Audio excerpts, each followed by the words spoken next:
The night. A dead man walked into his own funeral. What would you do if you came home to hear your wife celebrating your death? Tonight, Adrian Voss, one of the most feared men in the underworld, will discover that the people closest to him have already carved up his empire like a Thanksgiving turkey. But there's one problem with their plan. He's not actually dead. This is a story about betrayal, revenge, and the housemaid who changed everything. Stay until the end, hit that like button, and drop a comment telling me what city you're watching from.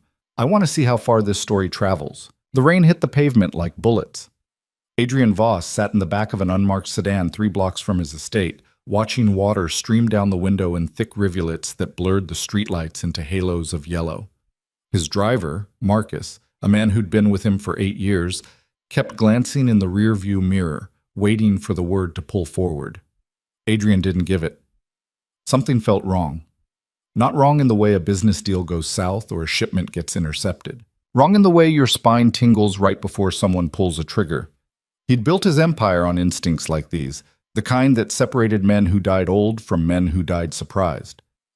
"Boss," Marcus's voice cut through the drum of rain on metal. "The meeting's in 10 minutes. Volkov doesn't like waiting." "Volkov can sit and spin," Adrian said, not taking his eyes off the mansion gates visible in the distance. Something's off. Off how?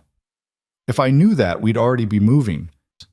Adrian was 42, though people usually guessed younger until they looked at his eyes. Those eyes had seen things that aged a man in ways a calendar couldn't track. He'd killed his first person at 19, a rival's enforcer who'd gotten too comfortable making threats. By 25, he'd consolidated 3 territories. By 30, his name alone could make grown men reconsider their career choices. He wasn't a giant, 5'11", maybe 180, soaking wet. But he moved like violence was always one decision away, and people felt it. His dark hair was starting to show gray at the temples, which his wife Elena kept saying made him look distinguished. His wife Elena, who was supposed to be in Milan for a Fashion Week event. His wife Elena, whose private jet he was supposed to be on right now, sealing a deal with Dmitry Volkov that would expand their operations into Eastern Europe. Except Adrian had changed his plans 6 hours ago. The meeting location had shifted twice in the last 24 hours. The security detail Volkov proposed was too small for a deal this size. And Marcus had mentioned, almost as an afterthought, that Elena had called asking when Adrian would arrive, even though he'd told her himself that morning he was flying commercial. Small things. Threads that meant nothing alone. Together, they made a noose. "Take me around back," Adrian said. "The service entrance." Marcus's eyebrows rose. "The service entrance? Boss, that's—" "I know what it is. Do it." The sedan pulled away from the curb, headlights cutting through the downpour. They circled the estate's perimeter, past the main gates with their ornate ironwork, past the guardhouse where 2 of his men should have been stationed but weren't, and finally to a small access road that delivery trucks used. Adrian stepped out into the rain without an umbrella. The cold hit him immediately, soaking through his expensive suit in seconds. He didn't care. Being uncomfortable kept you sharp. The service entrance was hidden behind a utility shed, known only to a handful of people. Adrian had designed it himself after a close call 7 years back, when rivals had tried to box him in at his own home. He'd sworn then he'd never be trapped again. The biometric lock recognized his thumbprint. The door clicked open. Inside, the maintenance corridor was silent except for the hum of climate control systems. Adrian moved through the narrow passage, past storage rooms and electrical panels, his shoes squeaking on the polished concrete. The corridor connected to the main house through the kitchen's pantry, a door disguised as shelving that only opened from this side. He was reaching for the hidden latch when he heard footsteps. Adrian froze. His hand moved instinctively to the Glock tucked against his spine. The footsteps were light, hurried, accompanied by the rustle of fabric. Someone was running. The pantry door burst open. A woman stumbled through, eyes wide with panic. She saw Adrian and made a sound somewhere between a gasp and a scream, clapping both hands over her mouth to stifle it. Adrian had his gun out, pointed at her chest, before she could draw another breath. "Don't," he said quietly. She stood there, shaking. She was young, mid-20s maybe, wearing a simple black dress with a white apron. One of the housemaids, though Adrian didn't make a habit of memorizing their faces. Dark hair pulled back in a bun, a few strands loose and sticking to her damp forehead, brown eyes that were currently the size of dinner plates. "Mr. Voss?" she whispered. "You're not supposed to be here. It's my house." "No, I mean—" She glanced behind her toward the kitchen, then back at him. Her hands were trembling so badly she clasped them together. "You can't go in there. They'll kill you." Adrian's finger rested along the trigger guard, not on the trigger itself. "Not yet." "Explain. Fast." "Your wife and Mr. Castellano. They're in the study with—" She swallowed hard. "They think you're dead. They're celebrating." The words hit him like a physical blow, but Adrian's expression didn't change.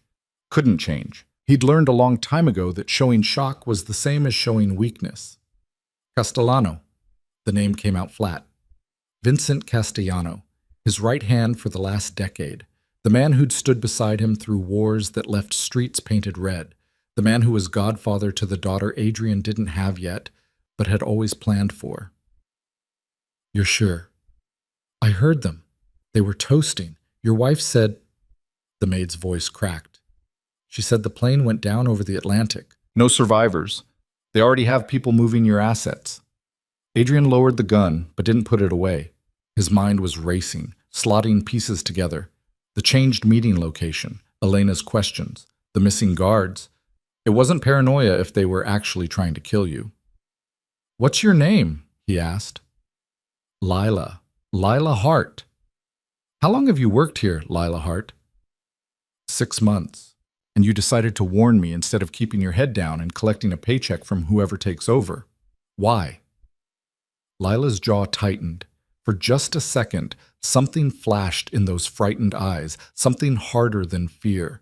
"Because I know what it's like when people decide you're worth more dead than alive." Before Adrian could respond, voices echoed from deeper in the house. Male voices, moving closer. "Sweep the grounds again. He's paranoid as hell. If he somehow didn't get on that plane, he got on it." That was Vincent's voice, smooth as bourbon and twice as dangerous. "I watched the manifest myself. Adrian Voss is fish food." Adrian looked at Lila. She was still shaking, but she met his eyes and gave a tiny nod toward the corridor behind him. They moved. Adrian led this time, retracing his steps through the maintenance passage with Lila close behind. The voices faded as they put distance between themselves and the kitchen, but Adrian's mind was stuck on what he'd heard. Vincent's voice. No hesitation, no remorse, just cold certainty that Adrian was dead. They reached the service exit. Rain was still hammering down outside, turning the world into a wall of water and noise. Adrian pushed the door open and stepped into the downpour, Lila following. "Where are we going?" she asked, having to shout over the rain. "Somewhere they won't look." "They have people everywhere, Mr. Voss. I've seen them. Security, staff, half the vendors who deliver here. They're all on someone's payroll now." Adrian didn't answer. He was already moving toward the tree line that bordered the estate's eastern edge.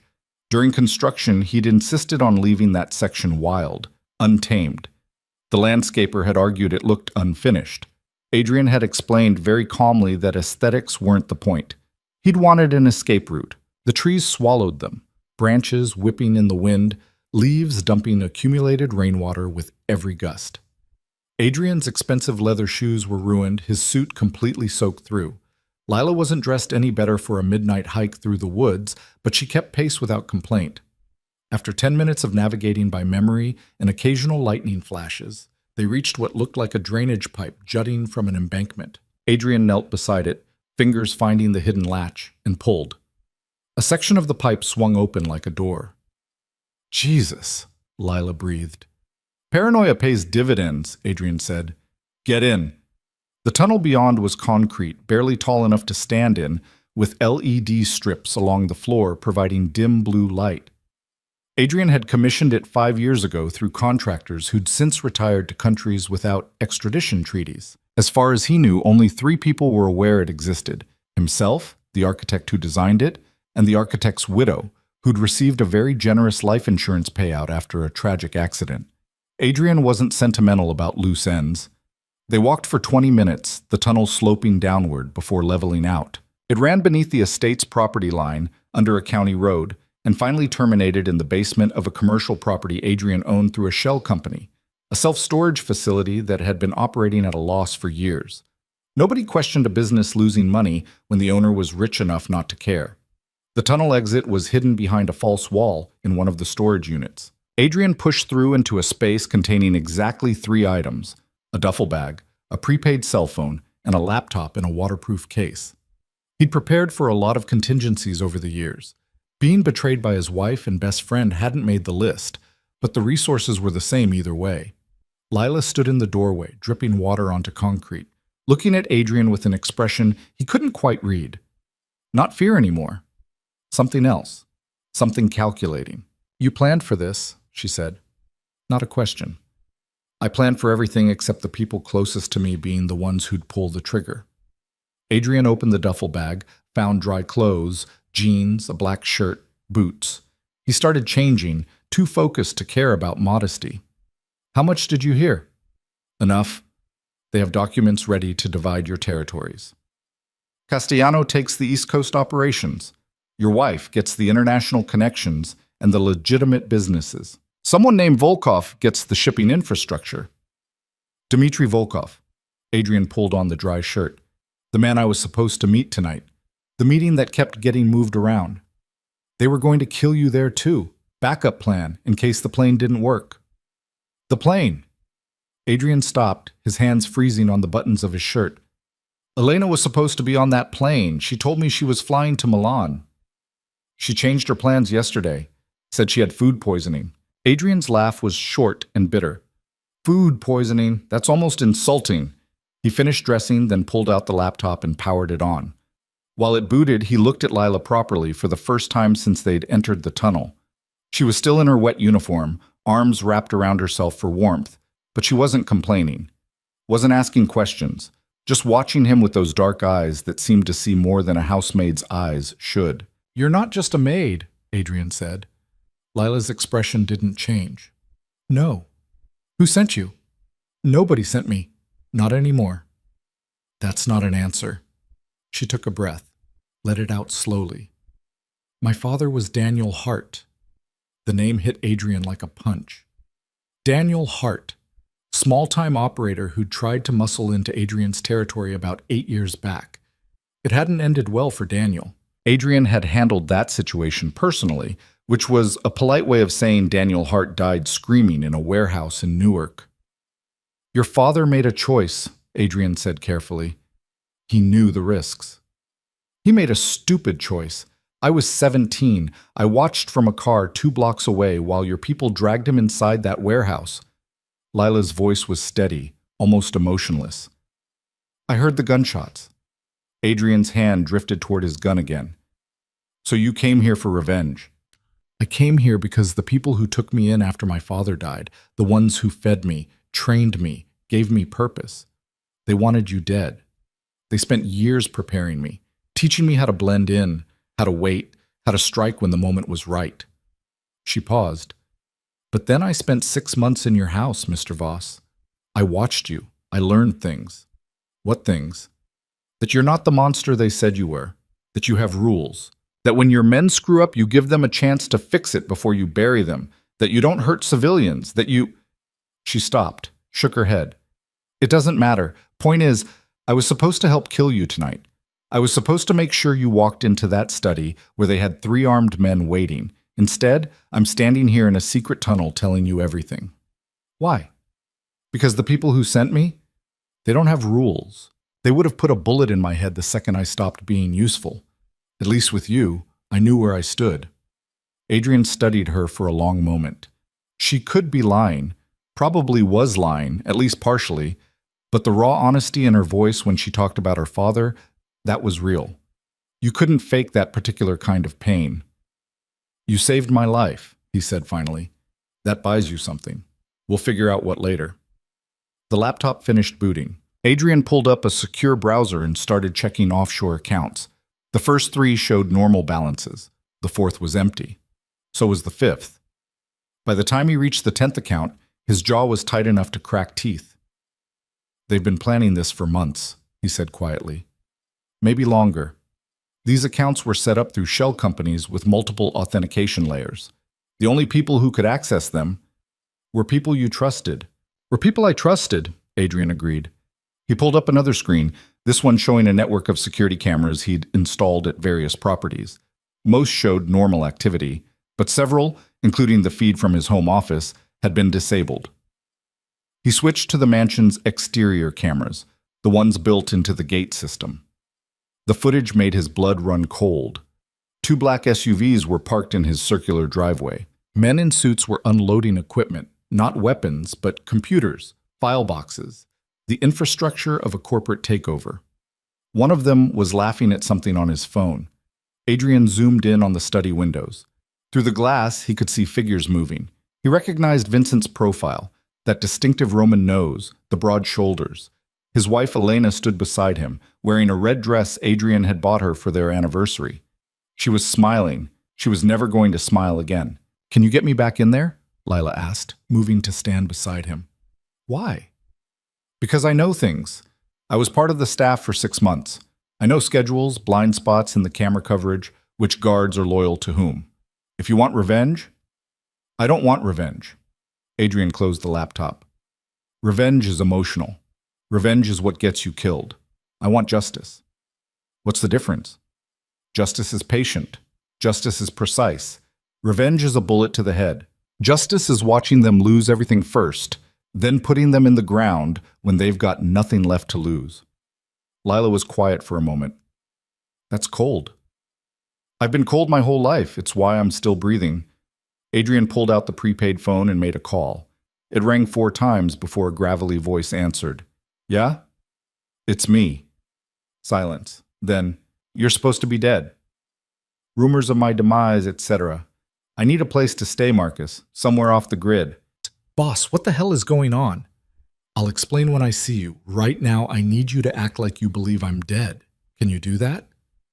"I've been acting my whole life. Where do I meet you?" Adrian gave him the address of a motel 40 minutes away, the kind of place that rented by the hour and didn't ask for ID. 2 hours. Come alone."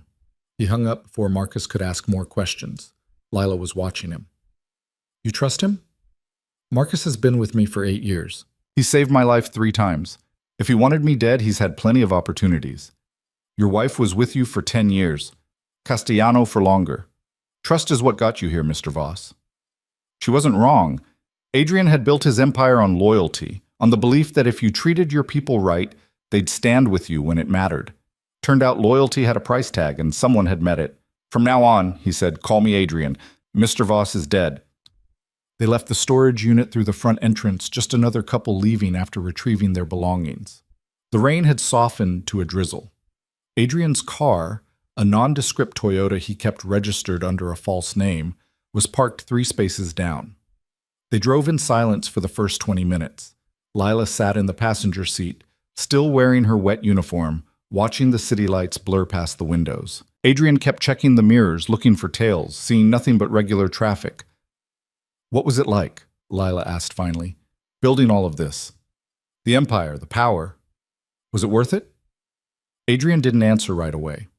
He was thinking about the first man he'd killed, that enforcer who'd made threats. He was thinking about the wars he'd fought, the territories he'd claimed, the bodies he'd left behind. He was thinking about Elena, about their wedding day when she'd looked at him like he was the only person in the world who mattered. "You know what's funny?" he said. "I grew up with nothing. My old man was a drunk who couldn't hold a job. My mother worked 3 jobs trying to keep food on the table. I watched them break themselves for scraps. I swore I'd never be like that. I'd never be weak. So you became strong. I became ruthless. There's a difference. Strength is what you use to protect things. Ruthlessness is what you use to take them." He paused. "I built this empire because I wanted control. I wanted to be the person who made the decisions, who held the power. And for a while it worked. People feared me, respected me. I had money, influence, a wife who looked good on my arm at charity events. But fear isn't loyalty, and respect isn't love. I learned that tonight." They reached the motel, a sad collection of single-story buildings with peeling paint and a neon sign that buzzed like an angry wasp. Adrian parked around back, away from the main office. He paid cash for a room, using a fake ID that would hold up to casual inspection, but wouldn't survive serious scrutiny. The room was exactly what he expected. Thin carpet that had probably been brown once, now some indeterminate shade of gray. A bed with a comforter that smelled like cigarettes and regret. A TV bolted to the wall showing an infomercial for kitchen knives. Lila sat on the edge of the bed, finally allowing herself to shiver. Adrian cranked the heat and tossed her a blanket from the closet. "There's a shower if you want to warm up," he said. "I need to make some calls." She disappeared into the bathroom. Adrian heard the water start running. He pulled out the prepaid phone and made another call. This one went to a number he hadn't used in 3 years, a contact he'd kept dormant in case of emergencies. The kind of contact who dealt in information that could end careers or start wars. "I need everything," Adrian said when the call connected. "Financial transactions, communications logs, security footage. I want to know when this started and who else is involved." "That's a tall order, especially on a rush job. I'll pay triple your usual rate." "Triple, huh? This must be personal." "It's business. Very personal business. Give me 48 hours. Adrian hung up. 48 hours. 2 days to figure out who was part of the conspiracy and who might still be salvageable. 2 days to plan his next move. The shower shut off. Lila emerged wearing one of the motel's robes, her hair loose and damp around her shoulders. Without the maid's uniform, she looked younger, more vulnerable, but her eyes still had that hardness he'd noticed earlier. "Who are you calling?" she asked. "People who can help." "You mean people you can still trust?" "I mean people whose self-interest aligns with mine. See, trust is a luxury I can't afford anymore." There was a knock at the door. Adrian drew his gun and moved to the side, gesturing for Lila to get down. She dropped behind the bed without hesitation. "Who is it?" "Marcus." Adrian checked the peephole. Sure enough, Marcus stood outside, alone, hands visible and empty. Adrian opened the door. Marcus stepped inside and froze when he saw Adrian's face. "Jesus Christ, boss, you really are alive." "Disappointed?" "What? No, Marcus ran a hand through his graying hair. "What the hell happened? I got a call 2 hours ago saying your plane went down. Elena was hysterical. Castellano was organizing recovery efforts." "I bet he was." Adrian closed the door, locked it. "The plane was sabotaged. I wasn't on it because my gut told me something was wrong. Turns out my gut was right." Marcus's expression shifted from confusion to anger. "Who?" "Elena, Vincent, probably half my inner circle." Adrian gestured to Lila, who stood up from behind the bed. "This is Lila. She warned me before I walked into an ambush." Marcus looked at her, then back at Adrian. "A maid warned you?"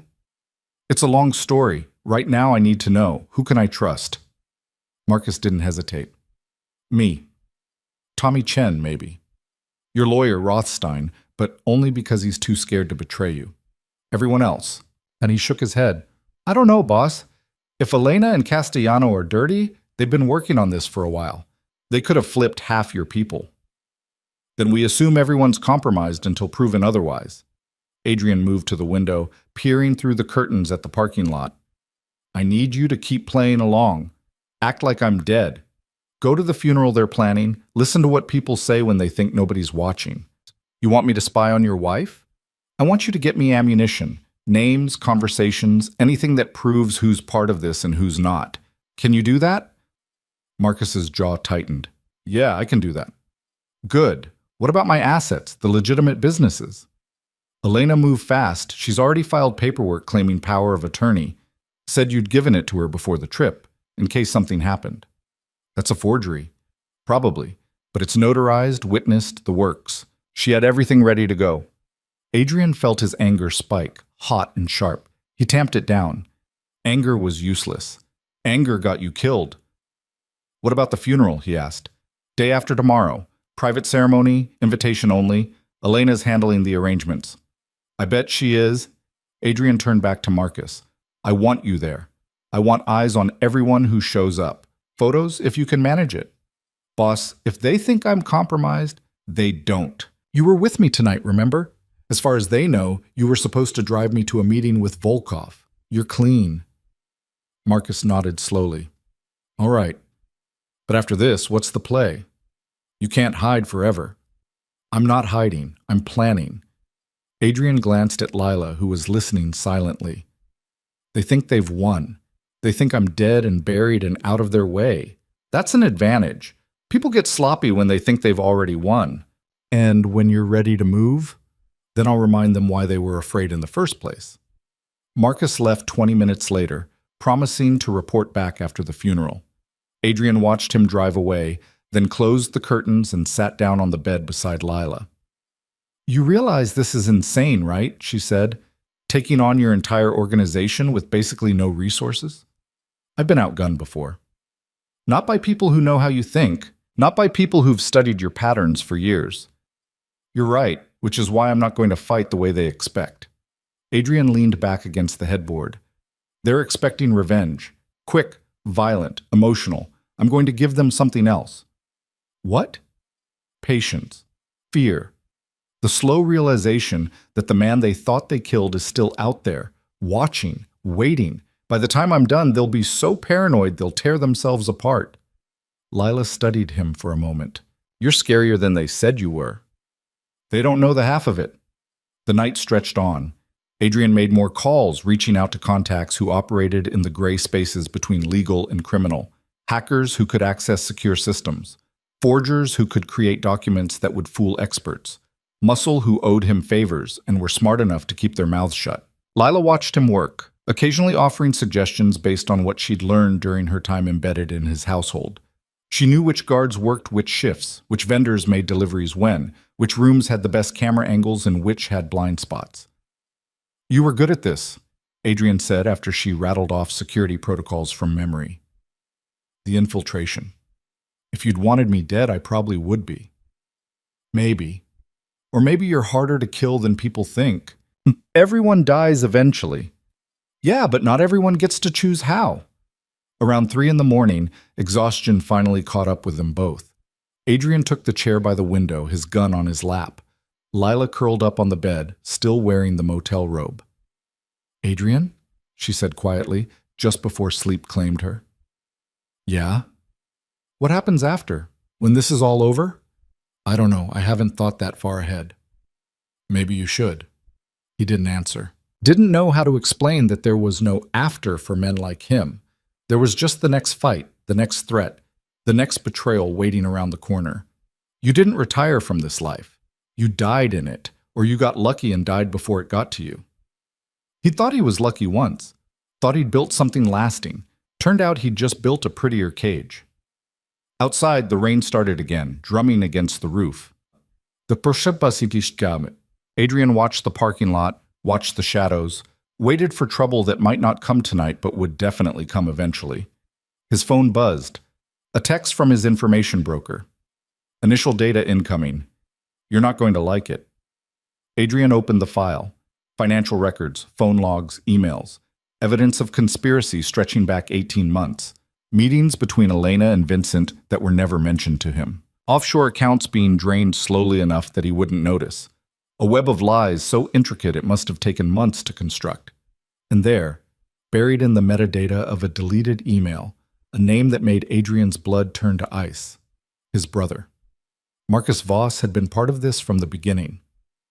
Adrian looked at the chair across the room, still warm from where Marcus had been sitting an hour ago. Marcus, who'd saved his life 3 times. Marcus, who'd been with him for 8 years. Marcus, who'd looked him in the eye tonight and lied without hesitation. The evidence was clear. Financial transfers between Marcus and Vincent. Communications about the asset being moved into position, which, according to the timestamps, coincided with Lila's hiring as a maid. Marcus had been the one to recommend her, saying she came with good references. They'd all been playing him. Adrian's finger hovered over Marcus's number. One call, and he could confront him, demand answers, get his revenge. Instead, he deleted the message and put the phone down.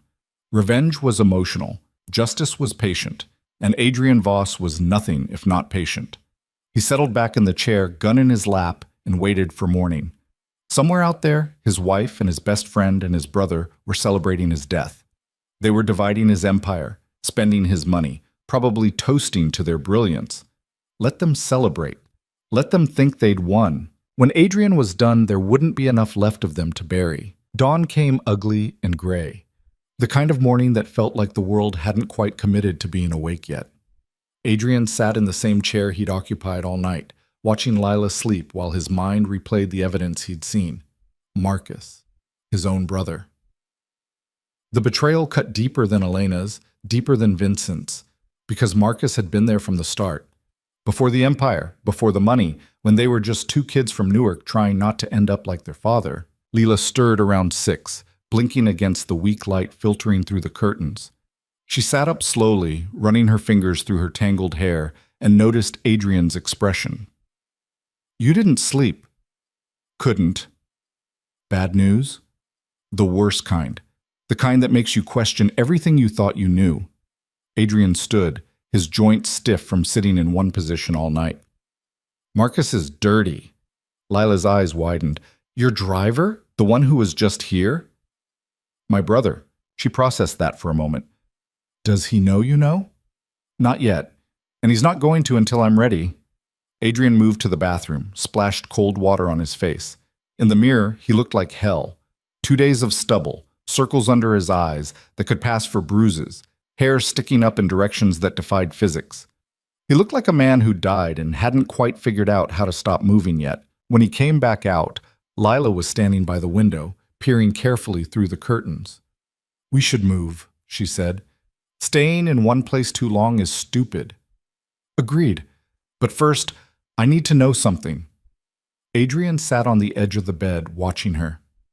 "The people who sent you, the ones who trained you to kill me, who are they?" Lila's hand tightened on the curtain. "Does it matter?" "It matters if they're part of this. If Elena and Vincent reached out to them, offered them a cut." "They didn't." She turned to face him. "The Maroney family wanted you dead for their own reasons. You remember Johnny Maroney?" Adrian remembered. 3 years ago, Johnny Maroney had tried to expand his drug operations into Adrian's territory. Adrian had responded by systematically dismantling Johnny's distribution network, burning his product, and sending 12 of his best dealers to the hospital. Johnny had backed off, but the Maroneys weren't the forgiving type. "They took you in after your father died?" "They gave me a choice. Work for them or end up in foster care with nothing. I was 17, angry, and stupid enough to think revenge would fix what was broken." Lila laughed, but there was no humor in it. "They trained me for 2 years, taught me how to fight, how to infiltrate, how to blend in. Then they spent another year getting me placed in your household. But you didn't go through with it. I told you last night. I watched you. You weren't what they said you were." "I'm exactly what they said I was, Lila. I've killed people, a lot of people, your father included." "I know, but you had reasons, rules. The men you killed were in the game. They knew the risks." She wrapped her arms around herself. "The Maroneys don't care about rules. They'd burn down a school if it meant making a point. When I realized that, when I saw the difference between you and them, I couldn't do it." Adrian studied her face, looking for the lie. He'd gotten good at spotting lies over the years. The little tells people had, the way their eyes moved, the tension in their shoulders. Lila showed none of that. Either she was telling the truth, or she was the best liar he'd ever met. "The Maroneys are going to be a problem," he said finally. "When they find out you didn't kill me, they'll come looking for you." "Let them. I've been ready for that since the moment I decided to warn you." They checked out of the motel 20 minutes later, paying cash and leaving no trace they'd been there. Adrian drove them to a storage facility across town, this one above board and registered under his lawyer's name. He had 6 units here, each containing different resources: cash, weapons, fake IDs, burner phones. The tools of a man who'd always known his empire might crumble. "How many of these do you have?" Lila asked as Adrian unlocked the 3rd unit. "Enough. When you build something from nothing, you never forget what it's like to have nothing. So you prepare." He pulled out a duffel bag, started loading it with essentials. 3 handguns, boxes of ammunition, 20,000 in cash, 4 different sets of identification papers. The men who last in this business aren't the strongest or the smartest. They're the ones who plan for the worst and hope for the best. "Sounds lonely." "It is." Adrian zipped the bag closed. "But loneliness is better than being dead." They drove to a diner on the outskirts of town, the kind of place where truckers stopped for coffee and nobody asked questions. Adrian ordered eggs and toast he didn't eat. Lila got pancakes and actually managed a few bites. "What's the plan?" she asked, pouring syrup she'd never touch. "The funeral's tomorrow. Marcus will be there playing the grieving brother. Elena playing the devastated widow. Vincent playing the loyal friend trying to hold everything together." Adrian sipped his coffee. It tasted like dirt and regret. "They'll all be in one place, surrounded by people I used to trust." "That's when we move." "Move how?" "I need to get into my office. The real office, not the one at the house. There are files there, hard copies of contracts and agreements that can't be digitally altered. Proof of who owes me what, who's made deals, who's vulnerable to pressure. They'll have changed the locks, probably stationed guards. Probably, but they can't change everything. Not in 48 hours. Adrian set down his coffee cup. "I designed that building, Lila. I know every entrance, every blind spot, every structural weakness. If I can get in during the funeral while everyone's distracted, I can grab what I need. And then what? Then I start pulling threads, finding out who's loyal, who's bought, and who's just scared. I rebuild from the people they overlooked, the ones they thought didn't matter." Lila was quiet for a moment, pushing pancake pieces around her plate. "You're talking about starting a war." "I'm talking about finishing one they started." "Same thing, isn't it?" Adrian didn't answer. Couldn't answer because she was right. War was war, no matter who threw the first punch. People would die. Some of them would deserve it. Some of them would just be in the wrong place at the wrong time, which was its own kind of deserving in this world. His phone buzzed, a text from an unknown number, package delivered to usual location. Adrian threw money on the table and stood. "Let's go." The usual location was a parking garage downtown, 3rd level, northwest corner. Adrian had been using it for dead drops for years. He pulled into the spot, killed the engine, and waited. 2 minutes later, a teenage kid on a skateboard rolled past, dropped an envelope through the window, and disappeared without a word. Inside the envelope were photographs. Lots of them. The first showed Elena at a restaurant with Vincent, their heads close together, her hand on his arm. The timestamp said 3 months ago. The second showed them entering a hotel, different timestamp, 6 weeks ago. The third showed Vincent leaving that same hotel 2 hours later, adjusting his tie. They were sleeping together, Lila said, looking over his shoulder. They were planning together. The sex was just a bonus. Adrian flipped through more photos. Elena meeting with Dmitry Volkov at a coffee shop. Vincent having lunch with Marcus. A whole conspiracy laid out in glossy 8x10s. This has been going on for at least half a year, maybe longer. Why wait until now to make their move? Because until now, I was too careful, too paranoid. They needed me to let my guard down. Adrian found the photo he was looking for. Elena and Vincent with a man he didn't recognize, all three of them smiling at some kind of outdoor event. They needed a situation where my death would look accidental. A plane crash gives them that. No investigation, no questions, just a tragedy.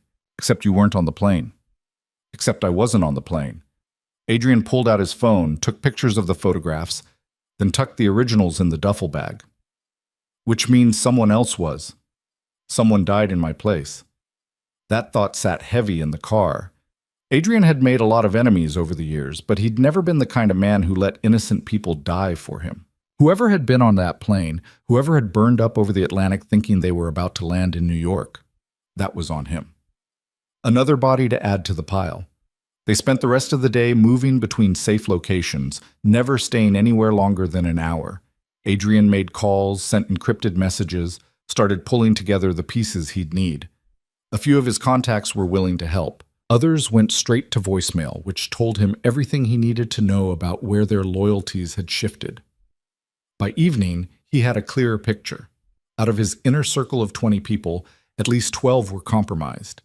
Vincent had been thorough, offering promotions, money, territories. Everyone had a price turned out. Even people Adrian had thought were solid. Tommy Chen was still loyal, though. Tommy, who ran his West Coast operations, hadn't returned any of Vincent's calls. Neither had Sarah Kim, who handled his legitimate real estate holdings. 2 people out of 20. Not great odds, but better than 0. "I need to reach out to them," Adrian said as they sat in yet another parking lot, this one behind a grocery store. "Tommy and Sarah. Warn them what's coming." "They could be playing both sides," Lila warned, "waiting to see who comes out on top. Tommy's been with me for 15 years. His daughter's medical bills, her treatments, I covered all of it. He's not the betraying type. Everyone's the betraying type if the price is right. You sound like someone who's been betrayed before. Lila looked out the window. My mother left when I was 6. Ran off with her boss, never looked back. My father drank himself stupid trying to forget her. And the Maronis, the people who raised me, they only cared as long as I was useful. So yeah, I know a little something about betrayal. Adrian recognized that bitterness. He'd carried his own version for years, ever since he realized his father was never going to be the man he needed him to be. Some wounds didn't heal. They just scarred over, and you learn to live with the ache. I'm sorry, he said. Don't be. I'm still breathing. That's more than a lot of people can say. Night fell like a curtain.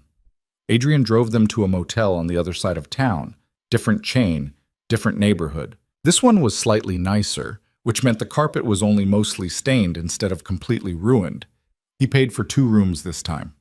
Lila needed privacy, and he needed to make calls he didn't want overheard. Get some rest, he told her as they stood in the parking lot, keys in hand. Tomorrow's going to be rough. I don't need rest. I need to know what you're planning. I told you, get into my office, grab the files. No, I mean after. After you have your evidence and your proof. What are you going to do with it? Adrian looked at her, really looked at her. She was young, maybe 25, 26. She'd spent years preparing to kill him, then threw it all away to save him instead. She had every reason to walk away from this mess, to disappear into whatever life people built when they left this world behind. But she was still here, still asking questions, still invested. I'm going to destroy them, he said quietly. Not just kill them, that's too easy. I'm going to take everything they stole from me and burn it in front of them. I'm going to make them watch while everything they plotted for falls apart. And when they're broken and desperate and begging for it to stop, then I'll put them down. Lila didn't flinch, didn't look away. That's darker than I expected. You wanted the truth. I did. And now I know why people are afraid of you. She turned toward her room, then paused. For what it's worth, I think your wife and Castellano deserve whatever you give them. But your brother? That's different. That's going to hurt you more than it hurts him. She was gone before Adrian could respond. He spent the next 3 hours in his room, pacing and planning. The funeral was scheduled for 2 in the afternoon at a private cemetery Elena had selected. Invitation only, which meant security would be tight, but focused on keeping outsiders out, not insiders in. Adrian's office building was 15 minutes away. He could make it there and back in under an hour if he moved fast. The problem was getting into the building without being seen. Vincent had probably posted guards, changed access codes, maybe even installed new cameras. Adrian would need a distraction. Something big enough to pull attention away from the building, but not so big it brought cops swarming. He was still working through possibilities when his phone rang. Tommy Chen's number. Tommy. Boss. Tommy's voice was tight, controlled. I heard about the plane. I'm sorry. Don't be. I wasn't on it. Silence. Then, say that again? I'm alive, Tommy. The crash was a setup. Elena and Vincent are trying to take over. More silence. Adrian could practically hear Tommy's mind working, slotting pieces together. Vincent called me yesterday, said he was consolidating operations, wanted me to report to him directly. I told him I'd think about it. Good. Keep stalling. I need you to do something for me. Name it. Tomorrow afternoon, 2 o'clock, I need a fire at the Richardson warehouse.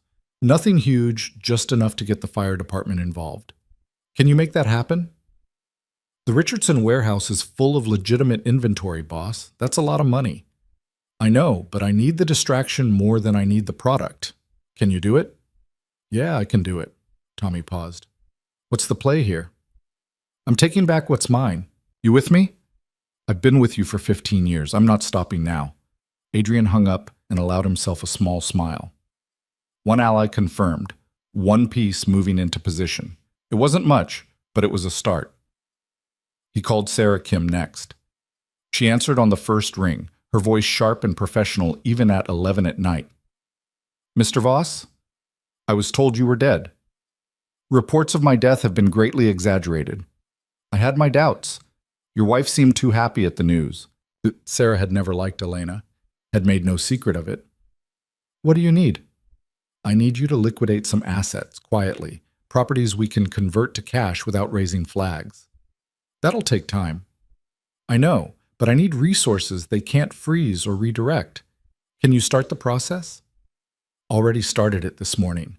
I didn't trust Vincent's story about you signing over power of attorney. The signature looked wrong. It was forged. Thought so. I've put holds on 3 major sales and redirected the trust funds into accounts Elena doesn't know about. You'll have access by tomorrow evening. Adrian felt tension he didn't know he'd been carrying release from his shoulders. Sarah, you're a miracle worker. I'm a lawyer who pays attention. There's a difference. She paused. Are you going to kill them? Eventually. Good. Make it hurt. She hung up before Adrian could respond. 2 allies. 2 people who hadn't been bought or turned or scared into submission. It was enough to work with. Not enough to win, not yet, but enough to make Vincent and Elena's victory a lot less certain than they thought. Adrian slept for 3 hours, restless and dreamless. When he woke, the sun was already climbing and his body felt like he'd gone 10 rounds with someone who knew how to throw a punch. He showered, dressed in black jeans and a dark shirt, and knocked on Lila's door. She answered wearing clothes she must have bought while he wasn't looking. Jeans, a leather jacket, boots that looked like they could do damage if needed. Her hair was pulled back in a tight ponytail, and she'd found makeup somewhere, just enough to change her features slightly. She looked harder now, more dangerous. Ready? She asked. As I'll ever be. They grabbed coffee and breakfast sandwiches from a drive-thru, eating as they drove across town. The cemetery was in an old neighborhood, surrounded by trees that had probably been there longer than the city itself. Adrian parked 3 blocks away, in a grocery store lot where his car wouldn't stand out. The service starts at 2, he said, checking his watch. 1:45. Tommy's fire should start around 2:15, right when people are getting emotional and distracted.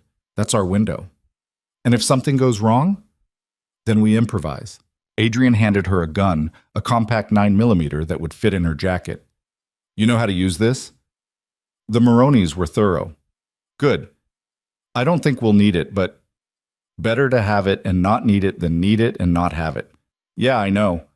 Lila checked the magazine, chambered around, engaged the safety. Movement smooth and practiced, like she'd done it 1,000 times. What if we run into Marcus? We won't. He'll be at the funeral playing his part. But if we do? Adrian's jaw tightened. Then we deal with it. They walked toward the cemetery, staying to the side streets, avoiding cameras when possible. Adrian had mapped this route years ago, back when he'd been planning his own funeral hypothetically, figuring out where threats might come from. Ironic that he was using that same planning to crash his actual funeral now. The cemetery gates were closed, but Adrian knew about the service entrance on the north side, the one groundskeepers used to bring in equipment. The lock was old and easy to pick. They slipped inside, moving between headstones and monuments, staying low. From their position behind a large marble angel, Adrian could see the funeral setup. A crowd of maybe 50 people, all dressed in black, gathered around a closed casket. Elena stood at the front, wearing a black dress and veil, leaning against Vincent's arm. Marcus was beside them, head bowed, playing the devastated brother perfectly. Adrian felt something cold settle in his chest. Not anger, not yet. Just a deep, icy certainty that these people had made the worst mistake of their lives. He scanned the crowd, recognizing faces. Dmitry Volkov stood near the back, checking his phone. 3 of Adrian's former lieutenants clustered together, whispering. A dozen business associates who'd probably already started dividing up his legitimate operations. Everyone who'd betrayed him, gathered in one place. It was almost too perfect. There's your brother, Lila whispered, pointing. Marcus was moving toward Elena, saying something that made her nod. Then he stepped away from the crowd, pulling out his phone, walking toward the edge of the cemetery where the trees grew thick. He's making a call, Adrian said. Stay here. If anything happens, run for the car. What are you going to do? Something stupid. Adrian moved before Lila could stop him, circling wide through the trees, using every bit of cover available. He'd spent years learning how to move without being seen, how to be a ghost when he needed to be. Those skills came back now, muscle memory taking over. He reached the tree line just as Marcus finished his call. His brother stood with his back to Adrian, looking out at the funeral, and for a moment Adrian saw him as the kid he used to be. Marcus at 10, following Adrian around like a shadow. Marcus at 15, trying to be tough when their father came home drunk and mean. Marcus at 20, standing beside Adrian as they built their first legitimate business. All those memories, all those years of brotherhood, and Marcus had thrown it away for what? Money? Power? The chance to step out of Adrian's shadow? Adrian stepped out from behind a tree. "Hey, little brother." Marcus spun, his hand going for his gun, but froze when he saw Adrian's face. "No." The word came out strangled. "You're dead. The plane—" "I wasn't on the plane." "But you knew that was a possibility, didn't you? That's why Volkov was the backup plan." Marcus's face went through several expressions in quick succession. Shock. Fear. And finally, resignation. "How long have you known?" "Since last night. Financial records, phone logs. You've been coordinating this whole thing, haven't you? You brought in Lila, you arranged the meeting with Volkov, you made sure I'd be in the right place at the right time." "Adrian, listen. Don't." Adrian's voice was flat, emotionless. "Don't try to explain it. Don't tell me you had your reasons or that you felt bad about it. You're my brother, the only real family I had left, and you sold me out." Marcus's hand dropped away from his gun. "You don't understand. You never understood. It was always about you, your empire, your reputation, your rules. The rest of us were just background characters in the Adrian Voss show." "So you decided to kill me?" "I decided to take what should have been mine from the start. Dad always said you were the smart one, the strong one. But what was I? The driver, the errand boy, the person nobody paid attention to." Marcus's voice rose. "I did just as much work as you did, bled just as much, risked just as much, but you got all the credit. Because I made the hard calls, I took the risks you were too scared to take. You took the glory I deserved." They stood there, two brothers divided by betrayal and ambition and all the weight of their shared history. Adrian wanted to be angry, wanted to feel rage burning through him like fire, but all he felt was tired. "The funeral's about to end," he said. "They're going to notice you're missing. You should get back." Marcus blinked. "You're not going to kill me?" "Not yet. First, I'm going to take everything from you, everything you schemed and plotted for. And when you have nothing left, when you're broken and desperate, then I'll decide if you're worth the bullet. Adrian, go." Marcus hesitated, then turned and walked back toward the funeral. Adrian watched him go, feeling something fundamental break inside his chest. Family was supposed to mean something. Supposed to be the thing that lasted when everything else failed. Turned out family was just another thing people sold when the price was right. He made his way back to where Lila was waiting. She took one look at his face and didn't ask questions, just fell into step beside him as they left the cemetery. 2:15 came and went. Adrian's phone buzzed with a text from Tommy. Fires started. FD en route, right on schedule. They reached Adrian's office building 15 minutes later. It was a 15-story structure downtown, nice but not flashy, the kind of place that housed lawyers and accountants and businesses that preferred to avoid attention. Adrian's actual office was on the top floor, accessible only by a private elevator that required both a key and a code. The lobby had 2 guards now, where there used to be none. Vincent's addition. Adrian and Lila walked past the building once, mapping exits and security cameras, then circled around to the parking garage entrance. "Service elevator," Adrian said, pointing to a door marked maintenance only. "Takes you straight to the top floor. They might have changed the codes, but the override panel is the same." "How do you know?" "Because I'm the one who had it installed." The door was locked, but Lila made quick work of it with a pick set she produced from her jacket. Inside, the service corridor was empty, lit by flickering fluorescents that hummed like angry insects. They took the elevator up, Adrian entering the override code he'd memorized years ago. The doors opened onto the 15th floor. Adrian's office was at the end of the hall, past conference rooms and storage spaces that echoed with emptiness. He could see light under his office door. Someone was inside. He drew his gun and moved forward, Lila right behind him. The door was unlocked. Adrian pushed it open slowly. Vincent Castellano sat behind Adrian's desk, feet up, smoking a cigar that probably cost more than most people made in a week. He didn't look surprised to see Adrian. If anything, he looked amused. Took you long enough, Vincent said. I've been waiting all afternoon. Adrian's gun stayed level, pointed at Vincent's chest.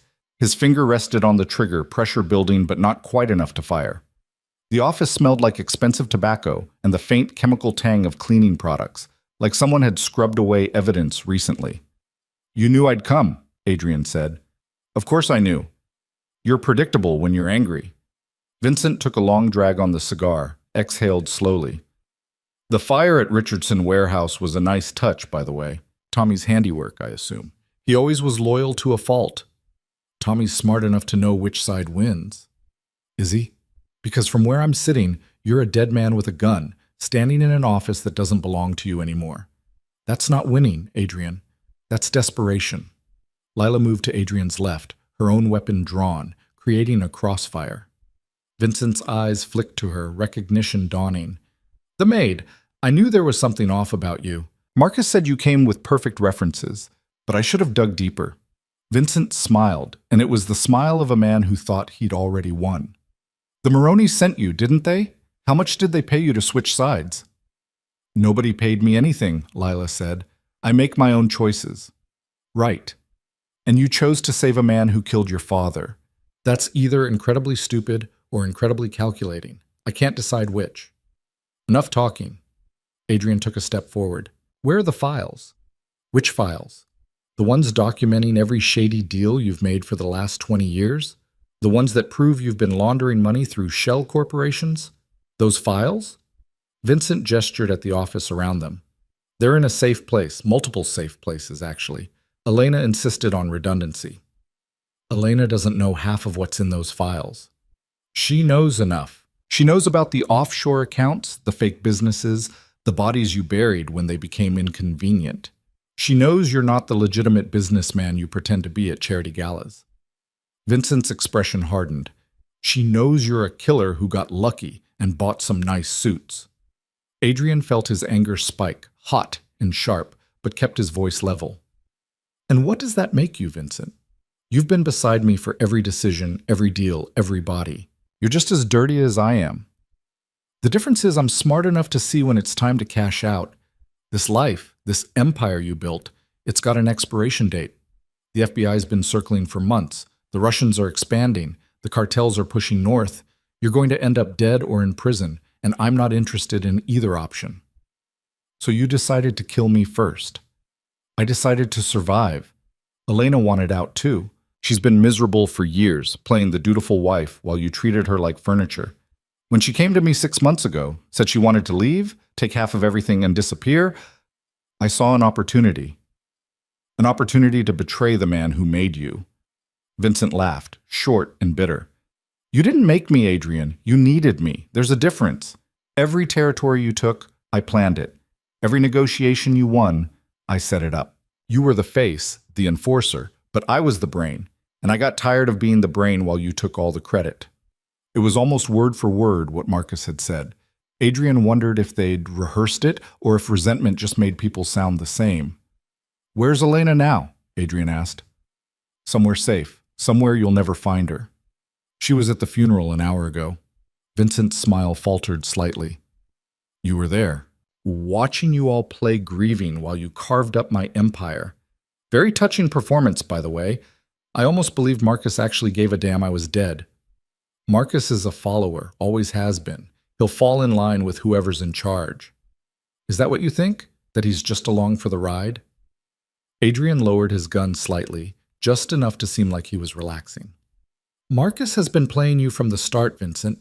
He's the one who coordinated everything. The plane, the meeting with Volkov, even getting Lila placed in my household.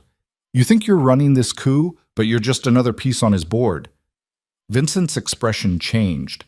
Not much, just a flicker of doubt that crossed his face before he could hide it. You're lying. Am I? Check the financial transfers. Check who's been communicating with Volkov directly. Check who benefits most when both you and I are out of the picture. Adrian watched Vincent's face, saw the calculations happening behind his eyes. Marcus lets you think you're in charge because that's what smart people do. They let the violent ones take the risk while they stay safely in the background. Even if that were true, it doesn't change your situation. You're outnumbered, outmaneuvered, and out of time. Maybe, but I'm not out of options. Adrian raised his gun again, and this time he aimed at Vincent's knee. Last chance. Where are the files? Vincent's hand moved toward his desk drawer. Lila fired before he could complete the motion, her shot splintering the wood inches from his fingers. Hands where we can see them, she said calmly. Vincent raised both hands slowly. You really think killing me solves anything? I've got insurance, evidence stored with lawyers, journalists, federal agents. You put a bullet in me and everything comes out. Your whole empire gets exposed. I don't need to kill you, Adrian said. I just need you scared enough to make mistakes. He moved around the desk, gun still trained on Vincent, and opened the drawer Lila had just shot. Inside was a revolver, loaded, safety off. Adrian removed it, ejected the bullets, tossed the empty gun across the room. Stand up, slowly. Vincent stood, hands still raised. He was bigger than Adrian, broader through the shoulders, with the kind of size that came from good genetics rather than gym work. They'd fought side by side for years, knew each other's strengths and weaknesses. Vincent was stronger, but Adrian was faster, always had been. Against the wall, Adrian ordered. Vincent complied, spreading his hands against the window that looked out over the city. Adrian patted him down, found a cell phone, a wallet, and a small knife tucked into an ankle holster. He took all three. Lila, check the safe. The safe was behind a painting of a sailing ship because Adrian had never claimed to be original. Lila pulled the painting aside and examined the electronic lock. I'll need time to crack this, she said. We don't have time. Vincent, combination. Go to hell. Adrian pressed his gun against the back of Vincent's knee. I can make this very painful, very quickly. Or you can give me the combination and walk away with both legs working. Your choice. Vincent's jaw tightened. For a long moment, Adrian thought he'd have to follow through on the threat. Then Vincent rattled off 6 numbers. Lila entered them. The safe clicked open. Inside were file folders, USB drives, and stacks of cash bound with rubber bands. Lila started pulling everything out, stuffing it into a bag she'd brought. There's more, Vincent said. Other locations. You'll never get all of it. I don't need all of it. Just enough to prove what you've been doing. Adrian stepped back, keeping the gun trained. Who else is in on this, besides Elena and Marcus? Why would I tell you? Because right now, you're useful to me alive. That can change very quickly. Vincent turned his head slightly, looking at Adrian over his shoulder. You're not going to kill me. You need me to testify, to give you leverage against the others. You kill me, and you lose that. I could shoot you somewhere non-lethal, somewhere that hurts like hell but keeps you breathing. I've gotten very good at that over the years. You won't. You're too controlled for that, too precise. That's always been your weakness, Adrian. You think everything through, plan for every contingency. But sometimes the world doesn't follow your plan. As if on cue, the office door burst open. 4 men rushed in, guns drawn. Adrian recognized 2 of them, former members of his security detail. The other 2 were unfamiliar, probably Vincent's personal muscle. They spread out quickly, professional, creating a perimeter that boxed Adrian and Lila in. Vincent smiled. Like I said, sometimes the world doesn't follow your plan. Adrian didn't lower his gun, neither did Lila. They stood back to back now, covering different angles, outnumbered 2 to 1. How did you know we were here? Adrian asked.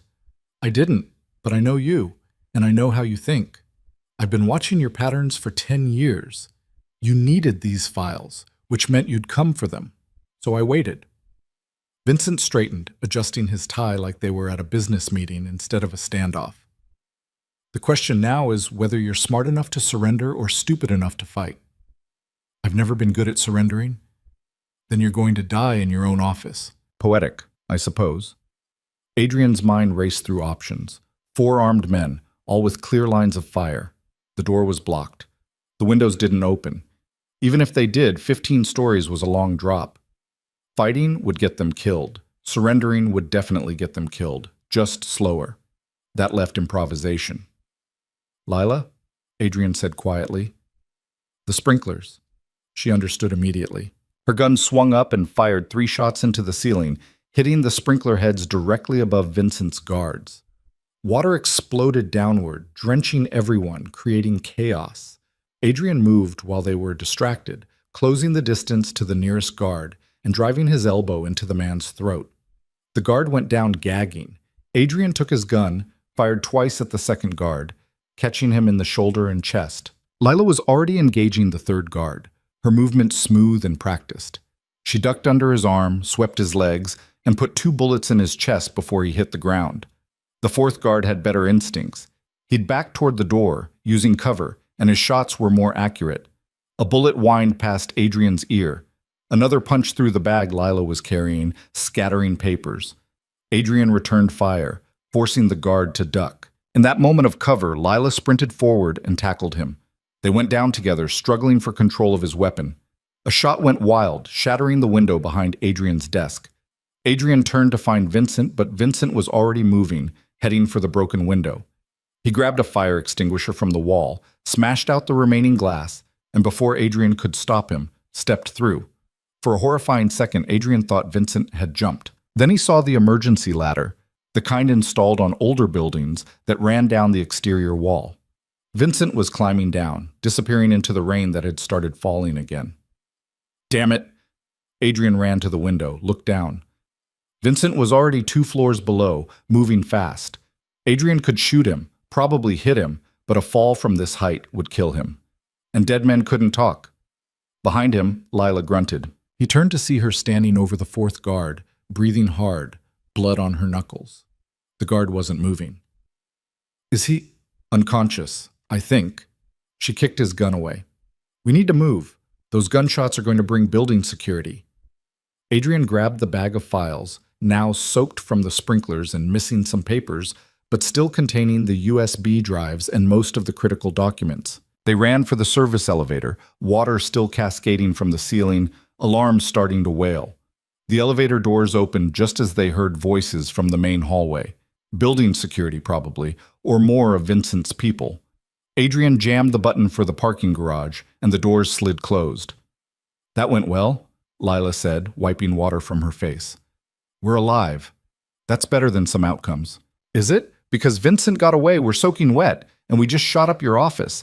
I'm not sure what we accomplished except making a mess. We got the files. That's what matters. The elevator reached the parking garage. They stepped out into dim fluorescent light and the smell of oil and exhaust. Adrian's car was 3 levels down, but they'd have to move fast. By now, Vincent would have called for reinforcements. They were halfway to the car when Adrian's phone rang. Unknown number. He answered anyway. Yeah. Adrian. Elena's voice, smooth as silk and twice as deadly. Vincent just called, said you interrupted his afternoon. Your boyfriend and I had a conversation. He's not my boyfriend. He's a business partner. Is that what you tell yourself? Makes the betrayal easier to swallow? Elena laughed, and it was the laugh he remembered from better days, when they'd been young and stupid and thought love could survive in a world like this. You think I betrayed you because of Vincent? You really are blind. Then enlighten me. I betrayed you because you made me into something I'm not. When we met, I was a law student with plans and dreams. You turned me into a trophy wife who smiled at criminals and pretended not to know where the money came from. You turned me into an accessory. You knew what I was when you married me. I knew what you showed me, the charming businessman with the dangerous edge. I didn't know about the bodies. I didn't know about the extent of it until it was too late to leave without ending up dead myself. Her voice hardened. So I decided if I couldn't leave, I'd take everything and bury you with it. Adrian reached the car, unlocked it.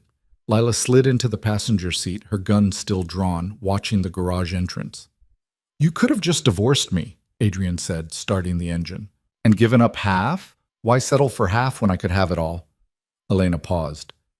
Vincent's heading to the secondary location now. You won't find him, and you won't find me.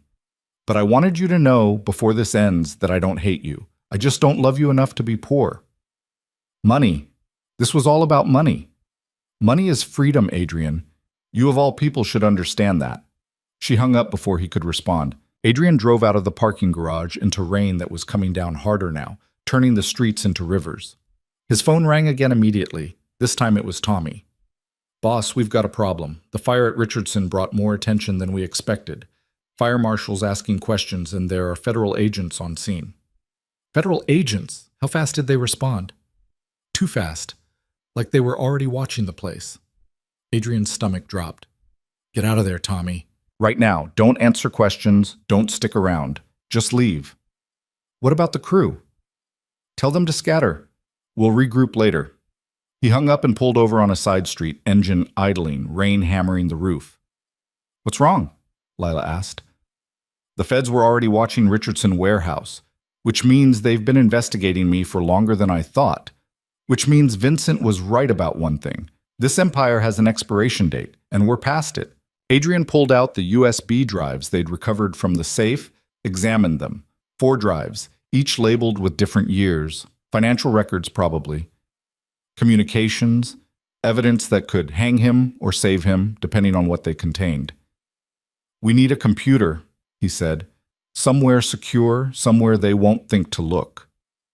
I know a place, Lila said. Old Maroney's safe house. They abandoned it 2 years ago after a raid, but the building's still standing. Power's still on. The Maroneys would kill you on sight. They have to find me first.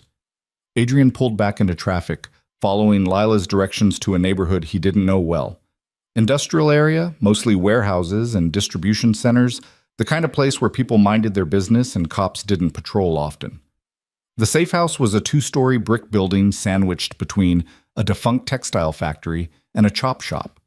Looked abandoned from the outside, which was probably the point. Lila produced a key from somewhere in her jacket, and they slipped inside.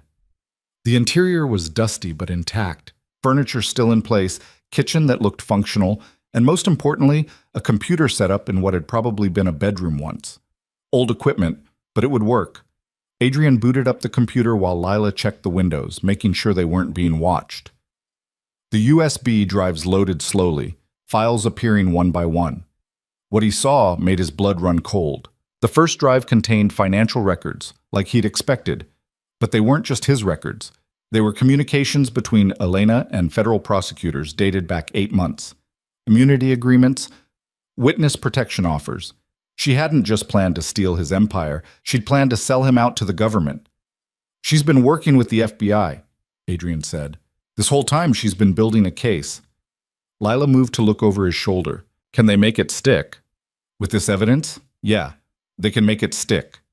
Adrian scrolled through emails, transcripts of recorded conversations, financial trails that led directly back to him. She's been wearing a wire. Some of these recordings are from our bedroom, our private conversations. How long? At least 6 months. Maybe longer. Adrian felt something brittle crack inside him. The betrayal was one thing. The calculated nature of it, the patience required to smile and lie, and record him for months while planning his destruction, that was something else entirely.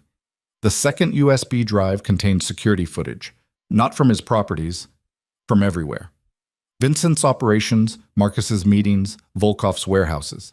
Elena had been gathering evidence on everyone, building leverage. She's playing all sides, Lila said. Give the feds enough to take you down. Keep the rest for insurance against Vincent and the others. She's smarter than I gave her credit for. The third drive was financial projections. Spreadsheets showing how Adrian's territories and assets would be divided after his death or arrest. Vincent got the East Coast operations, like Lila had overheard. Marcus got the West Coast and the international shipping. Elena kept the legitimate businesses and walked away with immunity. And Volkov got everything else. They're selling you out to the Russians, Lila said. That's the real play. Volkov's been trying to expand into your territory for years. Vincent's giving it to him in exchange for what? Protection? A cut? Adrian opened the fourth drive. This one was different. No spreadsheets or recordings, just a single document titled Insurance Policy. He opened it. Inside was a list of names. Judges, prosecutors, police chiefs, federal agents. Beside each name was a dollar amount and a note about what they'd been paid for. Evidence suppression, case dismissals, advance warning of raids. Elena had documentation on every corrupt official Adrian had ever paid off. This is how she bought her immunity, Adrian said. She gave them bigger fish, corrupt cops and prosecutors they could prosecute to make themselves look good. How many people on this list? 37. Adrian scrolled through, seeing names he recognized. Some he'd worked with for years. Others were surprises. People he thought were clean. If this gets out, It brings down half the law enforcement infrastructure in 3 states. Which means the feds want it kept quiet. Which means Elena has leverage to negotiate. Adrian sat back in the chair, staring at the screen.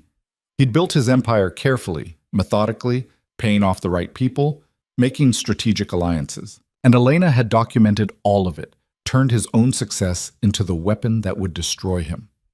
She's untouchable, he said quietly. As long as she has these files, as long as the feds need her testimony, we can't touch her. Everyone's touchable. You just have to find the right pressure point. Adrian looked at Lila. What would your pressure point be? If someone wanted to make you vulnerable, what would they threaten? She didn't hesitate. Nothing. I don't have anything left to lose. That's why I'm dangerous. Everyone has something, family, friends, a future they want to protect. I told you, my family's dead. I don't have friends. And my future's been borrowed time since I was 17. Lila's expression was hard. But Elena's different. She's doing this for money, for freedom. She wants a life after this. That means she has plans, dreams, things she's looking forward to. So we find out what those plans are and destroy them. Or we make her think we will. Fear's just as effective as action. Adrian copied the files to a separate drive, creating backups.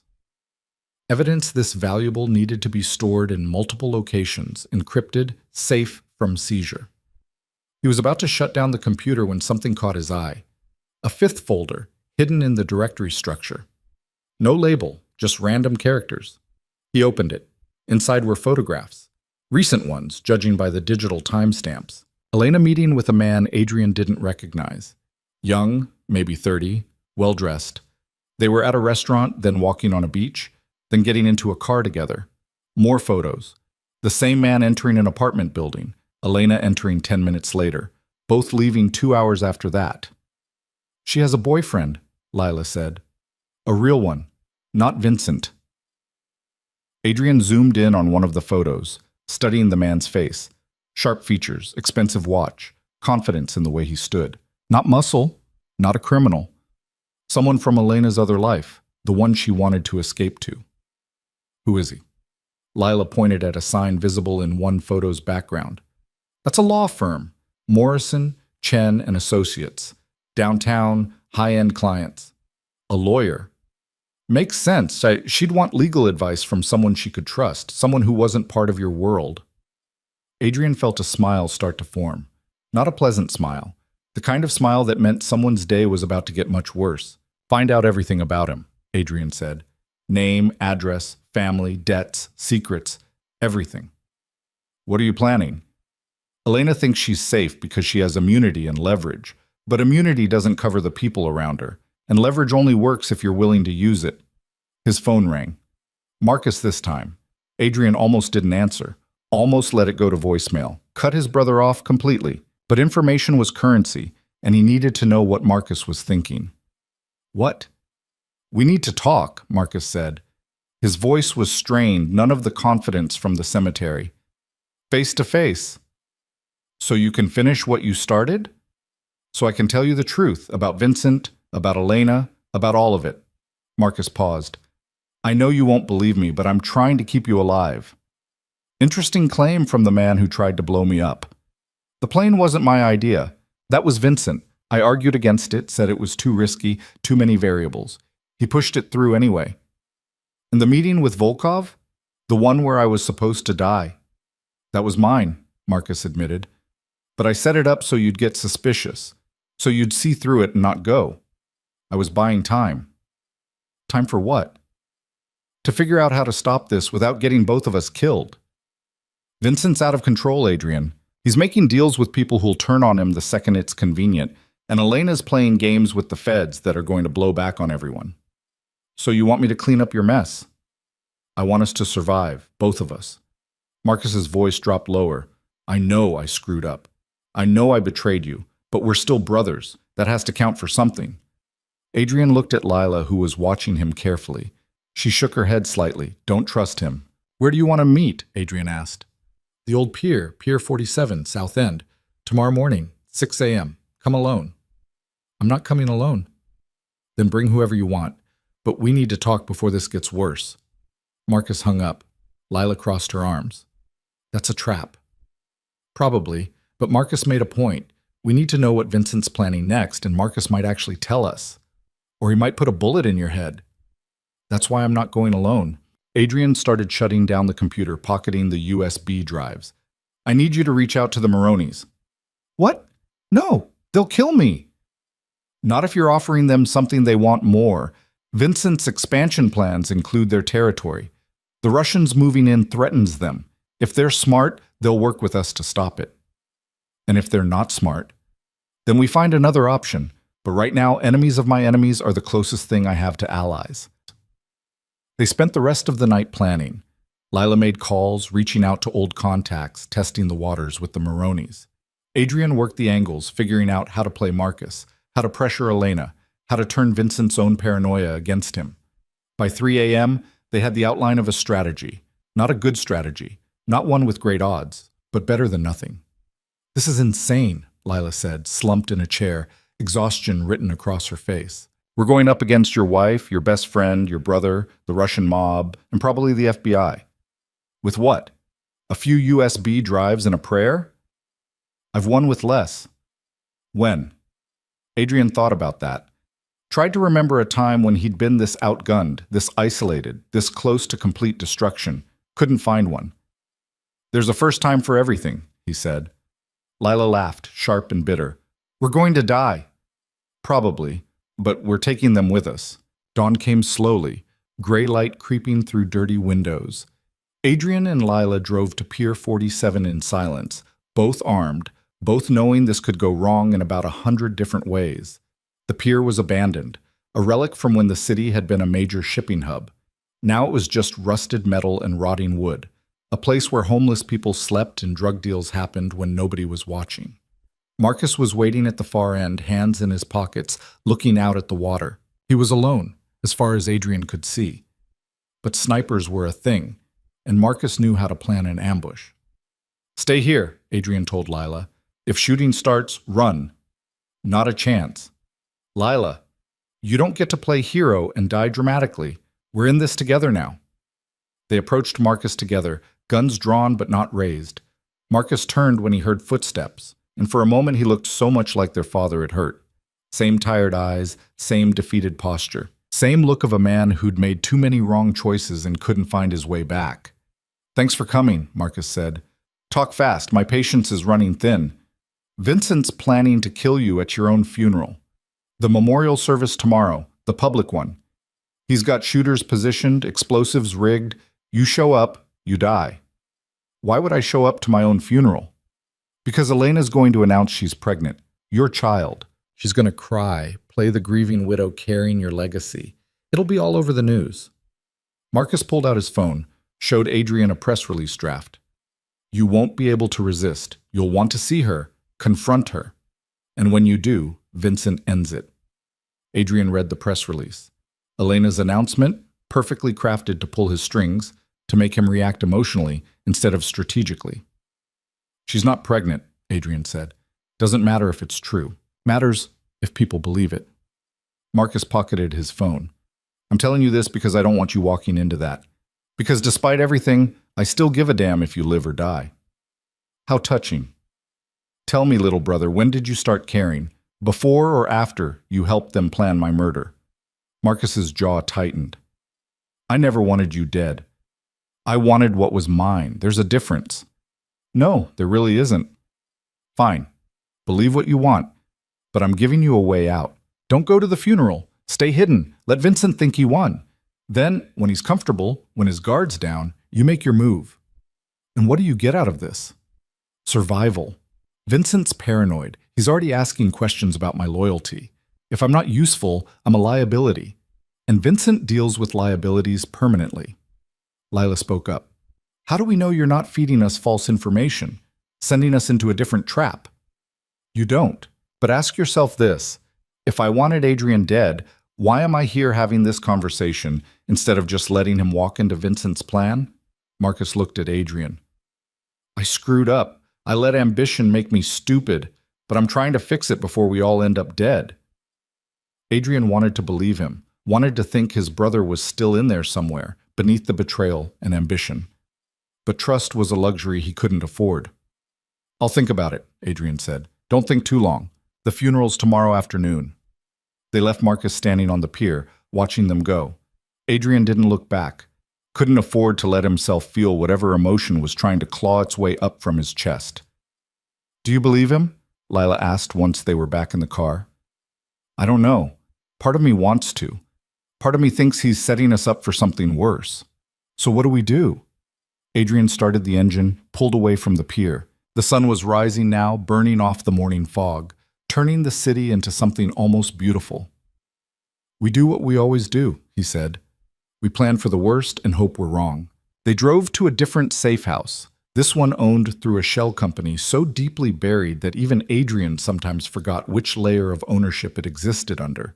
A converted warehouse and an area gentrification had touched but not conquered, sandwiched between a yoga studio that would be bankrupt in 6 months and a bodega that had been there since the 70s.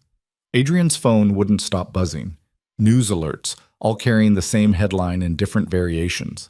Business mogul's widow announces pregnancy. Elena Voss carrying late husband's child. Tragedy compounds as widow reveals she's expecting. He threw the phone on the table harder than necessary. "She moved fast," Lila said, reading over his shoulder before he'd tossed it. "Press release went out an hour ago. She's already done 2 interviews." "Of course she has. Strike while people are emotional before anyone starts asking questions." Adrian paced the length of the warehouse, his footsteps echoing off concrete. "She's not pregnant. Can't be. We haven't slept in the same room in 8 months. Doesn't matter if it's true. By the time anyone proves otherwise, she'll have control of your assets, public sympathy, and probably a book deal." Adrian stopped pacing. "We need to hit back, hard, before the funeral tomorrow." "Hit back how? We're 2 people with some USB drives. She's got the FBI, the media, and public opinion." Then we changed the narrative. Adrian pulled out his laptop, started typing. "Elena wants to play the grieving widow. Fine. Let's show people who she really is. You're going to leak the files? Selected files. The ones showing her immunity deal, her cooperation with federal prosecutors. Make it look like she sold out her husband to save herself." Lila frowned. "That could work, but it also exposes you. Those files contain evidence of your crimes too. I'm already dead, remember? Can't prosecute a corpse, but Elena's very much alive and claiming to be the heartbroken widow. When people find out she was building a case against me while warming my bed, the sympathy evaporates. The FBI won't like it. They'll come after whoever leaked it. Let them. By the time they figure out it was me, I'll have bigger problems, or I'll be actually dead." Adrian pulled up an anonymous file-sharing site, started uploading documents. "We release this in 2 hours, gives it time to spread before the funeral tomorrow." Elena shows up expecting sympathy, walks into a firestorm instead. While the files uploaded, Adrian made calls. First to Tommy, who confirmed he'd gotten clear of the Richardson warehouse before the feds started making arrests. Then to Sarah, who reported that she'd successfully moved $18 million into accounts Elena didn't know existed. Small victories, but victories nonetheless. The third call was to a number he hadn't used in 5 years. It rang 6 times before someone answered. "Maroney residence? I need to speak with Carlo." "Who's calling?" "Tell him it's Adrian Voss. Tell him I have information about Vincent Castellano's deal with Dmitry Volkov. Tell him it affects his territory." The line went quiet. Adrian could hear muffled conversation, then footsteps. A minute passed. Then a voice he recognized, rougher than he remembered but unmistakably Carlo Maroney. "You've got balls calling me Voss? After what you did to my operations 3 years ago." "Business is business, Carlo. You made a move," I countered. "No hard feelings." "I've got plenty of hard feelings, but I'm listening. What's this about Volkov?" "Vincent's making a deal, trading my territories for Russian protection and a cut of their expansion. That expansion includes moving into your waterfront operations. The docks you've controlled for 20 years? Volkov wants them, and Vincent's giving him the infrastructure to take them." Silence on the other end. Adrian could practically hear Carlo's mind working through the implications. "Why should I believe you?" "Because I'm sending you proof right now." Adrian nodded at Lila, who forwarded files from the USB drives. Financial projections, meeting transcripts, the whole plan. Vincent thinks you're weak enough to push out, are you? Watch your mouth, Voss. Then prove me wrong. Work with me to stop this before Volkov's people are unloading cargo at your docks. Work with you. The man who killed Johnny. You really think I'd partner with you? Johnny made his own choices, and your niece, Lila, she's made hers too. She's standing right here, by the way. Want to talk to her? Adrian handed the phone to Lila. She took it reluctantly, her expression unreadable. Uncle Carlo.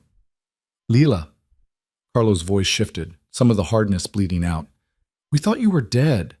After you disappeared, after we couldn't find you, I was working, the job you sent me on. That job was 2 years ago. You were supposed to check in monthly.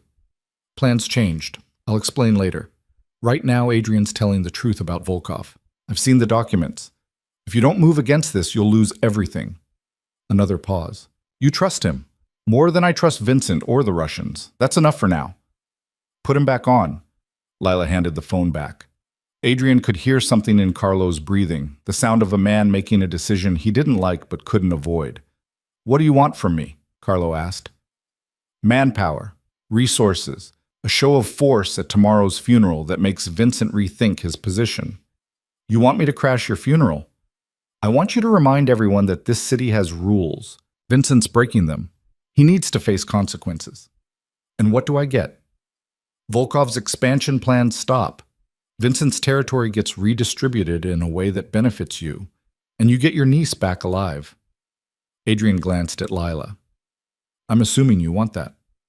Depends on whether she's really my niece anymore or if you've turned her into something else. I'm still me, Lila said, loud enough for the phone to pick up, just with better perspective. Carlo sighed, long and heavy. Fine, we'll be there. But Voss, if this is a setup, if you're playing me, I'll make sure your second death is a lot more painful than your first. Understood. The line went dead. Lila sat down hard in a folding chair. I can't believe you just did that. You said the Maronis wanted you dead. They do. They will. But family's complicated. Carlo raised me after my father died. He was the closest thing to a parent I had. She ran her hands through her hair. This doesn't mean he forgives me. It means he's using me. Welcome to my world. Everyone's using everyone. The trick is making sure you're getting something out of it too. The file upload completed. Adrian checked it twice, made sure everything was clean, then posted the link to 3 different journalists he knew wouldn't be able to resist a story this big. Exclusive. Elena Voss's secret deal with federal prosecutors. By morning, it would be everywhere. Now what? Lila asked. Now we prepare for tomorrow. The funeral's at 2 p.m. Vincent will have his shooters in position by 1. We need to be there earlier, scope the terrain, figure out where the threats are. And Marcus's warning about the explosives? Either it's real and we disarm them, or it's fake and we waste 20 minutes checking. Either way, better safe than dead. They spent the next few hours gathering equipment, body armor from one of Adrian's caches, communication earpieces, a detailed map of the cemetery and surrounding area. Adrian marked potential sniper positions, escape routes, choke points where an ambush could happen. This is insane, Lila said for the 3rd time. We're walking into a trap with our eyes open. Sometimes the only way through is forward. That's not wisdom, that's stubbornness. In my experience, there's not much difference. Around midnight, Sarah called back. Her voice was tight with urgency. Adrian, we have a problem. The immunity deal just got leaked. I know. I leaked it. You... What? Why would you do that? To undermine Elena's credibility. Make her toxic to the public. Toxic to the prosecutors who need her. It's working.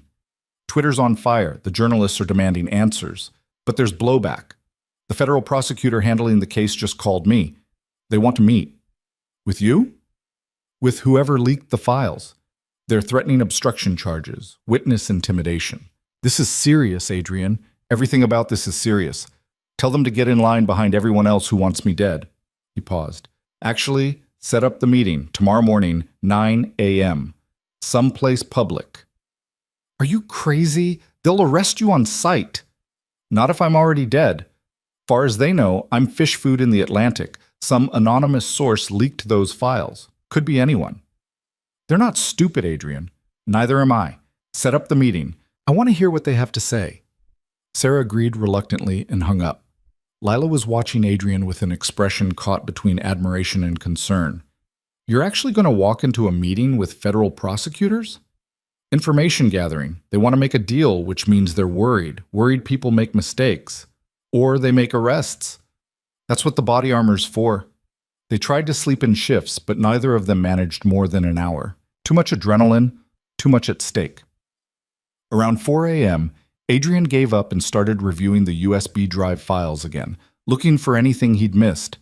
He found it in the metadata of Elena's immunity agreement.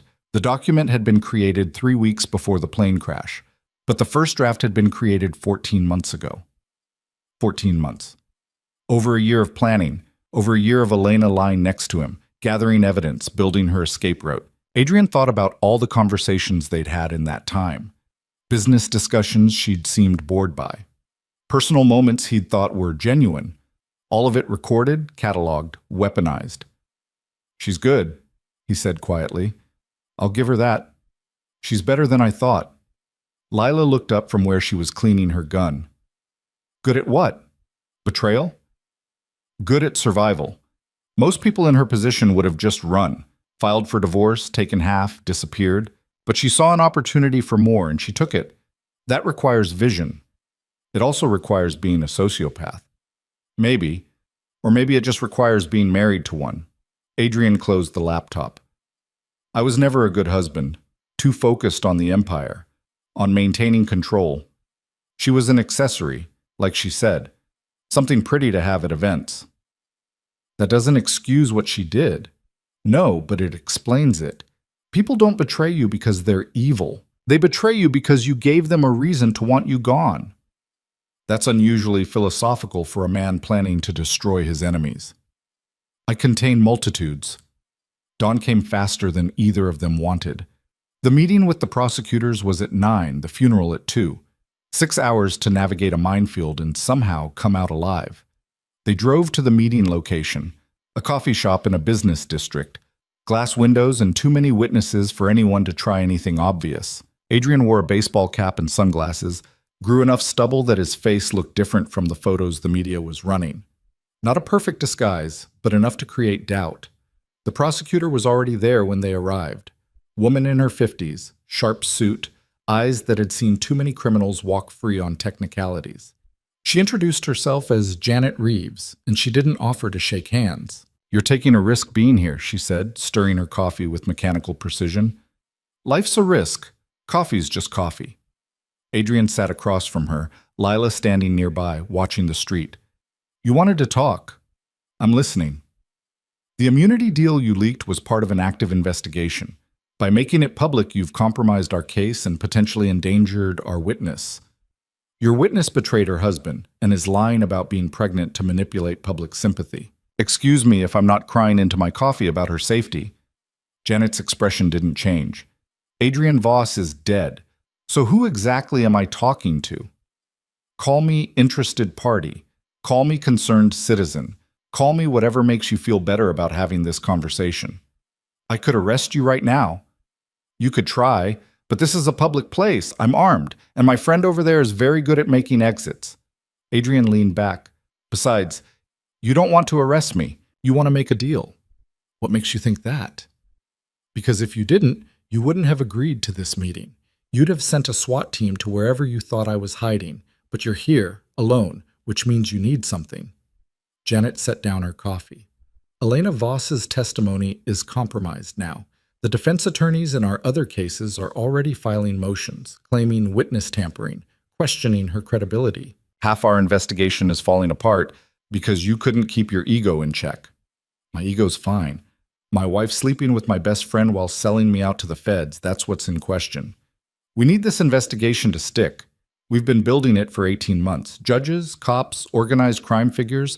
This is the biggest corruption case in state history. If it falls apart because of your revenge fantasy, then maybe you shouldn't have built it on the testimony of someone with obvious credibility issues. Adrian pulled out his phone, showed her a photo from the USB drives. Elena and her lawyer boyfriend walking on the beach. She's already planning her exit, New identity, new life, new man. You really think she's going to stick around for years of trials and appeals? Janet looked at the photo for a long moment. Where did you get this? Elena was keeping insurance on everyone, including you. There are files documenting every deal you made, every promise of immunity, every corner you cut to build this case. You want them public? Because I can make that happen. That's blackmail. That's negotiation. I have information you need kept quiet. You have the power to make my problems with the law disappear.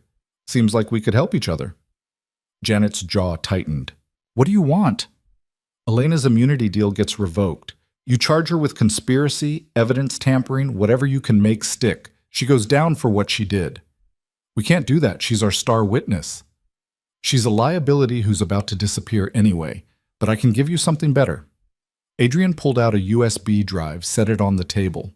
Complete financial records of Vincent Castellano's operations. Drug trafficking, money laundering, murder for hire. Everything you'd need to take down a major criminal organization, all documented and ready for prosecution. Vincent Castellano is part of our existing investigation. But you don't have this level of detail. You don't have his offshore accounts, his communications with foreign crime syndicates, his connections to corrupt officials. I do, and I'm giving it to you. Janet picked up the USB drive, turned it over in her fingers. And what do you get? Vincent goes to prison for life. Elena loses her immunity and faces charges, and I get to disappear without the federal government hunting me. Adrian stood. That's the deal. You've got until tomorrow morning to decide. After that, the offer expires and these files go public. He walked out before Janet could respond. Lila followed, and they didn't look back. Think she'll take it? Lila asked once they were in the car. She doesn't have a choice. Her case is falling apart, and I just handed her a lifeline. Prosecutors care about conviction rates more than justice. She'll take the deal. And Elena? Elena's about to learn that immunity only lasts as long as you're useful. They spent the next few hours preparing for the funeral. Adrian called Tommy and confirmed he'd have people positioned around the cemetery. Not fighters. Tommy wasn't stupid enough to start a war in broad daylight, but observers. People who could report if something went wrong. Sarah confirmed the asset transfers were complete. $18 million, now sitting in accounts Adrian could access from anywhere. Not enough to rebuild his empire, but enough to disappear if everything went sideways. At 1 p.m., they drove to the cemetery. Same one where the private service had been held. But this time there were hundreds of people, news cameras, mourners who'd probably never met Adrian but showed up because the story was sensational, and scattered throughout the crowd faces Adrian recognized from his organization. Vincent's people are everywhere, Lila said, scanning the crowd through binoculars. Rooftops, street corners, parked cars. If we wanted to start a war, this would be the place. We're not starting a war. We're ending one. Adrian checked his watch. Marcus said explosives. We need to sweep the area. They split up, moving through the cemetery grounds separately to avoid drawing attention. Adrian checked the chapel where the service would be held, looking for anything out of place. Chairs arranged in neat rows, flowers on the altar, a closed casket at the front. He wondered briefly who was inside. Some homeless person Vincent had paid off? A mannequin? Did it matter? He was checking under the podium when his phone buzzed. Text from an unknown number. Behind the old mausoleum, alone. Adrian considered ignoring it, considered that it was probably a trap. But curiosity won out over caution, which was either bravery or stupidity depending on who was telling the story. The old mausoleum was at the far edge of the cemetery, a stone structure from the 1800s, weathered and covered in moss. Adrian approached carefully, hand on his weapon, eyes scanning for threats. Marcus stepped out from behind the building, hands raised to show they were empty. You came. You asked me to. I wasn't sure you would. After everything. Marcus lowered his hands. Did you find them? Find what? The explosives. I wasn't lying about that part. Vincent rigged the chapel. Timer set to go off at 2:30. Middle of the eulogy. Show me. Marcus led him back to the chapel, pointed to 3 spots under the floorboards where shaped charges had been placed.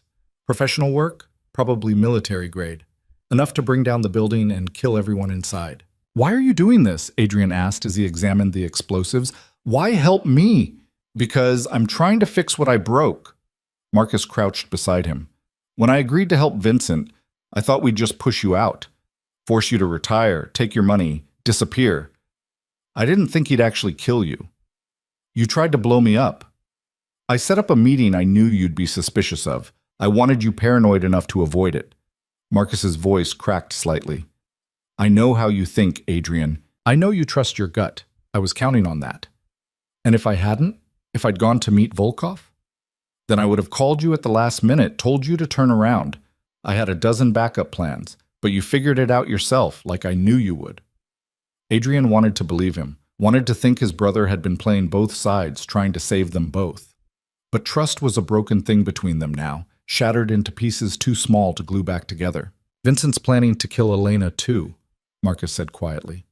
After the funeral, after he consolidates control.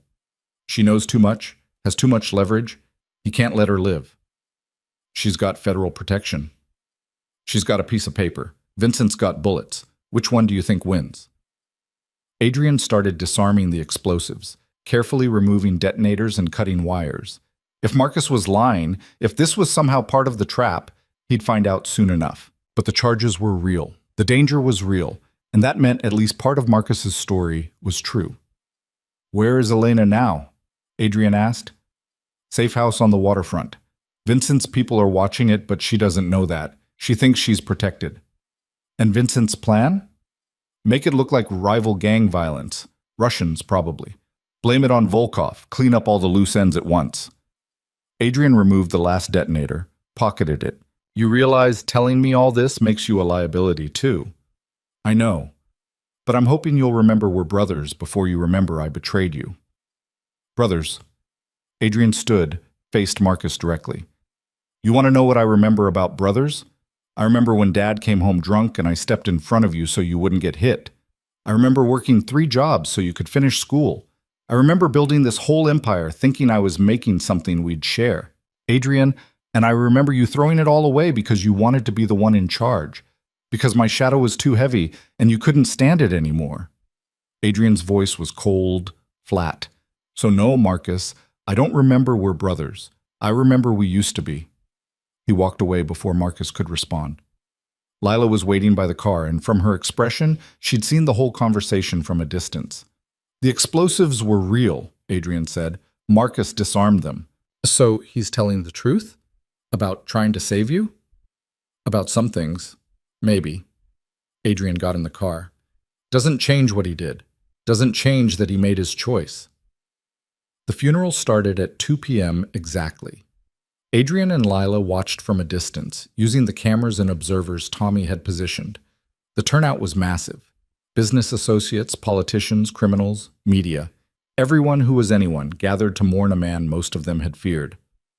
Elena gave the eulogy. She wore black that looked expensive even from far away, and her voice broke in all the right places. She talked about love and loss and the child she was carrying, Adrian's legacy, his future that would never be. It was a hell of a performance. For a moment, even Adrian almost felt sorry for her.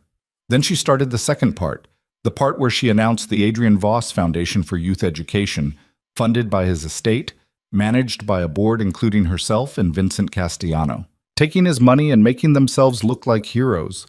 That's bold, Lila said, stealing from a dead man and calling it charity. Wait for it. The reporters started asking questions. Someone had tipped them off. Adrian had made sure of it, and they were ready. Questions about the immunity deal, questions about her cooperation with federal prosecutors, questions about whether she'd betrayed her husband. Elena's composure cracked. Not much, just a flicker of panic in her eyes, a hesitation before she answered. But enough. Enough for the cameras to catch, enough for the news cycle to run with. Vincent tried to intervene, stepping up to the microphone, but the damage was done. The narrative had shifted from grieving widow to potential conspirator. By tomorrow, the headlines would be vicious. Phase 1 complete, Adrian said. Now for Phase 2. They waited until the crowd started dispersing, until people were moving to their cars. Attention scattered. Then Adrian made the call. Carlo Moroni answered on the first ring. We're in position. Vincent's in the black SUV, third from the entrance. Elena's in the town car behind it. I need them separated, not killed. Can you do that? Consider it done. What happened next happened fast. 3 cars blocked the cemetery exit, boxing in Vincent's SUV. Armed men stepped out, not pointing weapons but making their presence known. The Maroney family making a statement. At the same time, another group approached Elena's town car. The driver tried to pull away but found his tires slashed, air hissing out. Elena got out, heels clicking on pavement, and found herself face to face with Carlo Maroney himself. Adrian couldn't hear the conversation, but he could see Elena's face go pale, could see her realize she'd lost the protection she thought she had. Vincent's response was different. He came out of his SUV ready for war, hand on his weapon, bodyguards flanking him. But he was outnumbered 3-1, and even Vincent wasn't stupid enough to start a shootout in front of news cameras. "Stand down," Adrian heard Carlo say, his voice carrying across the parking lot. "This isn't your territory anymore. It's being redistributed." "The hell it is." Vincent's hand moved toward his gun. "Touch that weapon and you'll have 40 rounds in you before you clear the holster. Your choice." Vincent's hand stopped. His eyes scanned the crowd, looking for allies, finding none. Everyone who might have backed him was either watching from a safe distance or had already switched sides. "Who gave the order?" Vincent demanded. "Someone who actually earned their territory instead of stealing it from a dead man." Carlo gestured, and his people moved in, disarming Vincent's bodyguards, taking their weapons. "You're done, Castellano. You've got 24 hours to leave this city. After that, we start taking pieces." Vincent looked like he wanted to fight, wanted to rage and shoot and make them all pay. But he was smart enough to know when he'd lost. He got back in his SUV without another word, and his driver pulled away, tires squealing. Elena wasn't as lucky. Carlo's people escorted her to a different car, and she got in without protest. Adrian knew she'd be taken somewhere secure, somewhere she could be questioned about her plans, her files, her leverage. The Maronis would want to know everything before they decided what to do with her. "That went smoother than expected," Lila said. "It's not over yet. Vincent won't just leave. He'll regroup, call in favors, try to strike back. So what do? We make sure he can't." Adrian made another call, this one to Janet Reeves. "Have you made a decision?" he asked. "I've reviewed the files you gave me. They're legitimate, admissible. And Elena Voss's immunity deal is being revoked as we speak. She'll be arrested within the hour on charges of conspiracy and obstruction of justice." "What about Vincent?" "Already have warrants being drafted. With the evidence you provided, we can connect him to 3 murders, multiple drug operations, and extensive money laundering. He's looking at life without parole." "Good. There's a condition, though. You don't get to walk away clean. You'll need to provide testimony, cooperate with our investigation." "As a dead man?" "As a confidential informant with protected status. You help us clean up this mess. We make sure you stay breathing long enough to do it." "I'll think about it." Don't think too long. This offer expires with the warrants." Adrian hung up and looked at Lila. "It's done. Vincent and Elena are both going down. The empire's being redistributed. Everything they planned for is collapsing." "And Marcus?" That was the question, wasn't it? Marcus, who'd betrayed him but maybe tried to save him. Marcus, who'd given him the information he needed but couldn't be fully trusted. "I don't know yet," Adrian admitted. "Part of me wants to forgive him. Part of me wants to put a bullet in him and be done with it." "What does the bigger part want?" "Time. Distance. A chance to figure out if we can ever be brothers again, or if that's just something I need to let go of." They drove away from the cemetery as police cars started arriving, as federal agents moved in to make arrests. Adrian's phone wouldn't stop buzzing with alerts. Elena in custody. Vincent's assets being frozen. The empire he'd built crumbling in real time. It should have felt like victory. Should have felt like justice. But all Adrian felt was tired. "Where do we go now?" Lila asked. "Somewhere they're not looking. Somewhere we can breathe. And after that?" "After that, we figure out what comes next. Build something new or burn what's left. I honestly don't know anymore."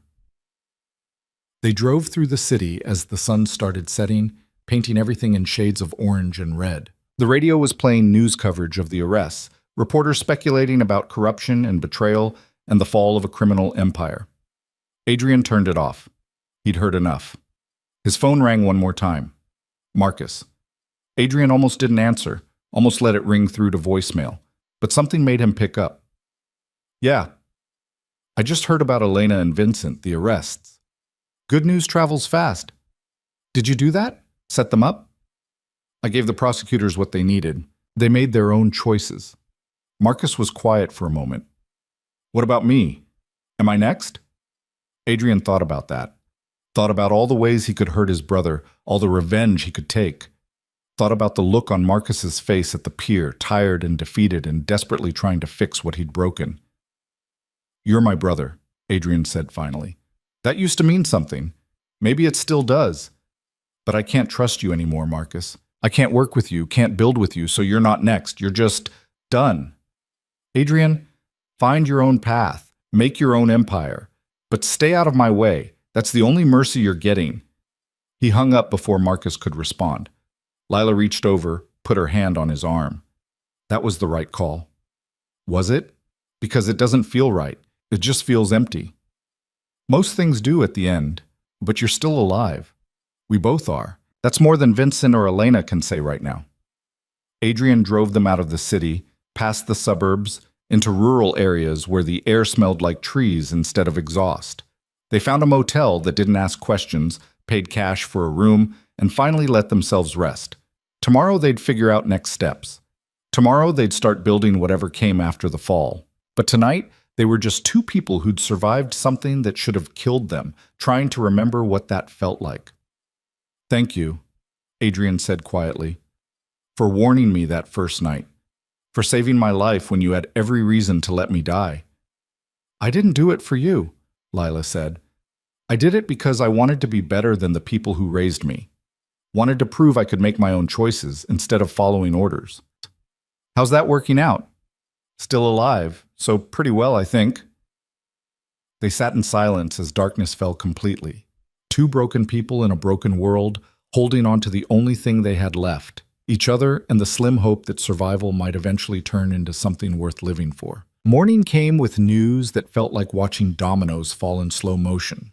Adrian sat in the motel room with coffee that tasted like burnt rubber, scrolling through headlines on a burner phone. Federal raid nets dozens in corruption sweep. Widow's immunity revoked in shocking reversal. Castellano empire crumbles as arrests mount. Lila was still asleep, curled up in the other bed, her gun on the nightstand within easy reach, even in rest. Adrian envied that ability to actually sleep. He'd managed maybe 2 hours, plagued by dreams of his brother's face and Elena's voice and the weight of an empire turning to dust. His phone buzzed. Tommy. Boss, you seeing this? I'm seeing it. Vincent's gone to ground. Nobody's seen him since yesterday. His people are scrambling, trying to figure out who's still loyal and who's jumping ship. What about the feds? They find him? Not yet. But they've got warrants out, assets frozen, the whole deal. He's got nowhere to run that they won't eventually find him. Unless he runs somewhere they won't look. Adrian stood, moved to the window. The parking lot was empty except for 3 cars and a stray dog nosing through garbage. Vincent's smart. He'll have an exit strategy. You think he'll leave the country? I think he'll try. Question is whether we let him. Tommy was quiet for a moment. You want him caught or you want him dead? I want him to face what he did. Prison's worse than death for men like Vincent. Death's quick, over. Prison is decades of losing day after day, knowing you threw everything away for nothing. That's dark, boss. That's justice. They talked for another 10 minutes, Tommy updating him on who was still loyal, who'd flipped, who was smart enough to disappear before the feds came knocking. The organization Adrian had spent 20 years building was fragmenting, pieces being absorbed by other crews or going independent. By next week, there wouldn't be anything left to recognize. Lila woke around 8, stretching like a cat and immediately reaching for her weapon before remembering where she was. Muscle memory from too many years of sleeping in dangerous places. Any news? She asked, voice rough with sleep. Vincent's running. Elena's in federal custody. Marcus hasn't been heard from since last night. So basically everything's chaos. Basically. She got up, disappeared into the bathroom. Adrian heard water running, the sounds of someone trying to wash away the previous day. When she emerged 20 minutes later, she looked more human but no less exhausted. What's the plan? She asked. We wait. See how the pieces fall. Then we decide what comes next. That's not much of a plan. It's all I've got right now. They grabbed breakfast at a diner 3 miles down the road, the kind of place where truckers stopped and nobody asked questions about the couple in the corner booth who looked like they'd been through a war. Adrian ordered eggs he didn't eat. Lila got through half a stack of pancakes before giving up. I've been thinking, she said, pushing her plate away, about what you said last night, about building something new. Yeah, but Natna, What would that even look like? You can't go back to what you were. The feds are watching. Your organization's scattered. Half the city thinks you're dead. Maybe being dead isn't the worst thing. Fresh start, new identity, somewhere they're not looking. You'd really walk away? Just leave it all behind? Adrian thought about that. Thought about the empire he'd built, the power he'd accumulated, the fear and respect his name used to command. All of it meant nothing now. All of it had been built on foundations that crumbled the moment the people closest to him decided he was worth more dead than alive. I don't know if I'd call it walking away, he said slowly. More like surviving. You can't hold on to ashes. They just slip through your fingers. His phone rang before Lila could respond. Unknown number, which meant either trouble or opportunity, sometimes both. Yeah. Mr. Voss, Janet Reeves's voice, crisp and professional. We need to talk. I thought we already did that. Circumstances have changed. Vincent Castellano didn't go quietly like we expected. He's made contact with foreign assets, apparently planning to flee the country. We need your help finding him. Why would I help you? Our deal was information for protection. I gave you the files. Job's done. The deal was cooperation. Finding Castellano is part of that cooperation. Sounds like your problem, not mine. It becomes your problem when he starts making calls to eliminate loose ends. And right now, Mr. Voss, you're the loosest end there is. Janet paused. He's put a price on your head. $500,000 to whoever delivers proof you're dead. Word's already spreading through certain channels. Adrian felt ice settle in his chest. How do you know this?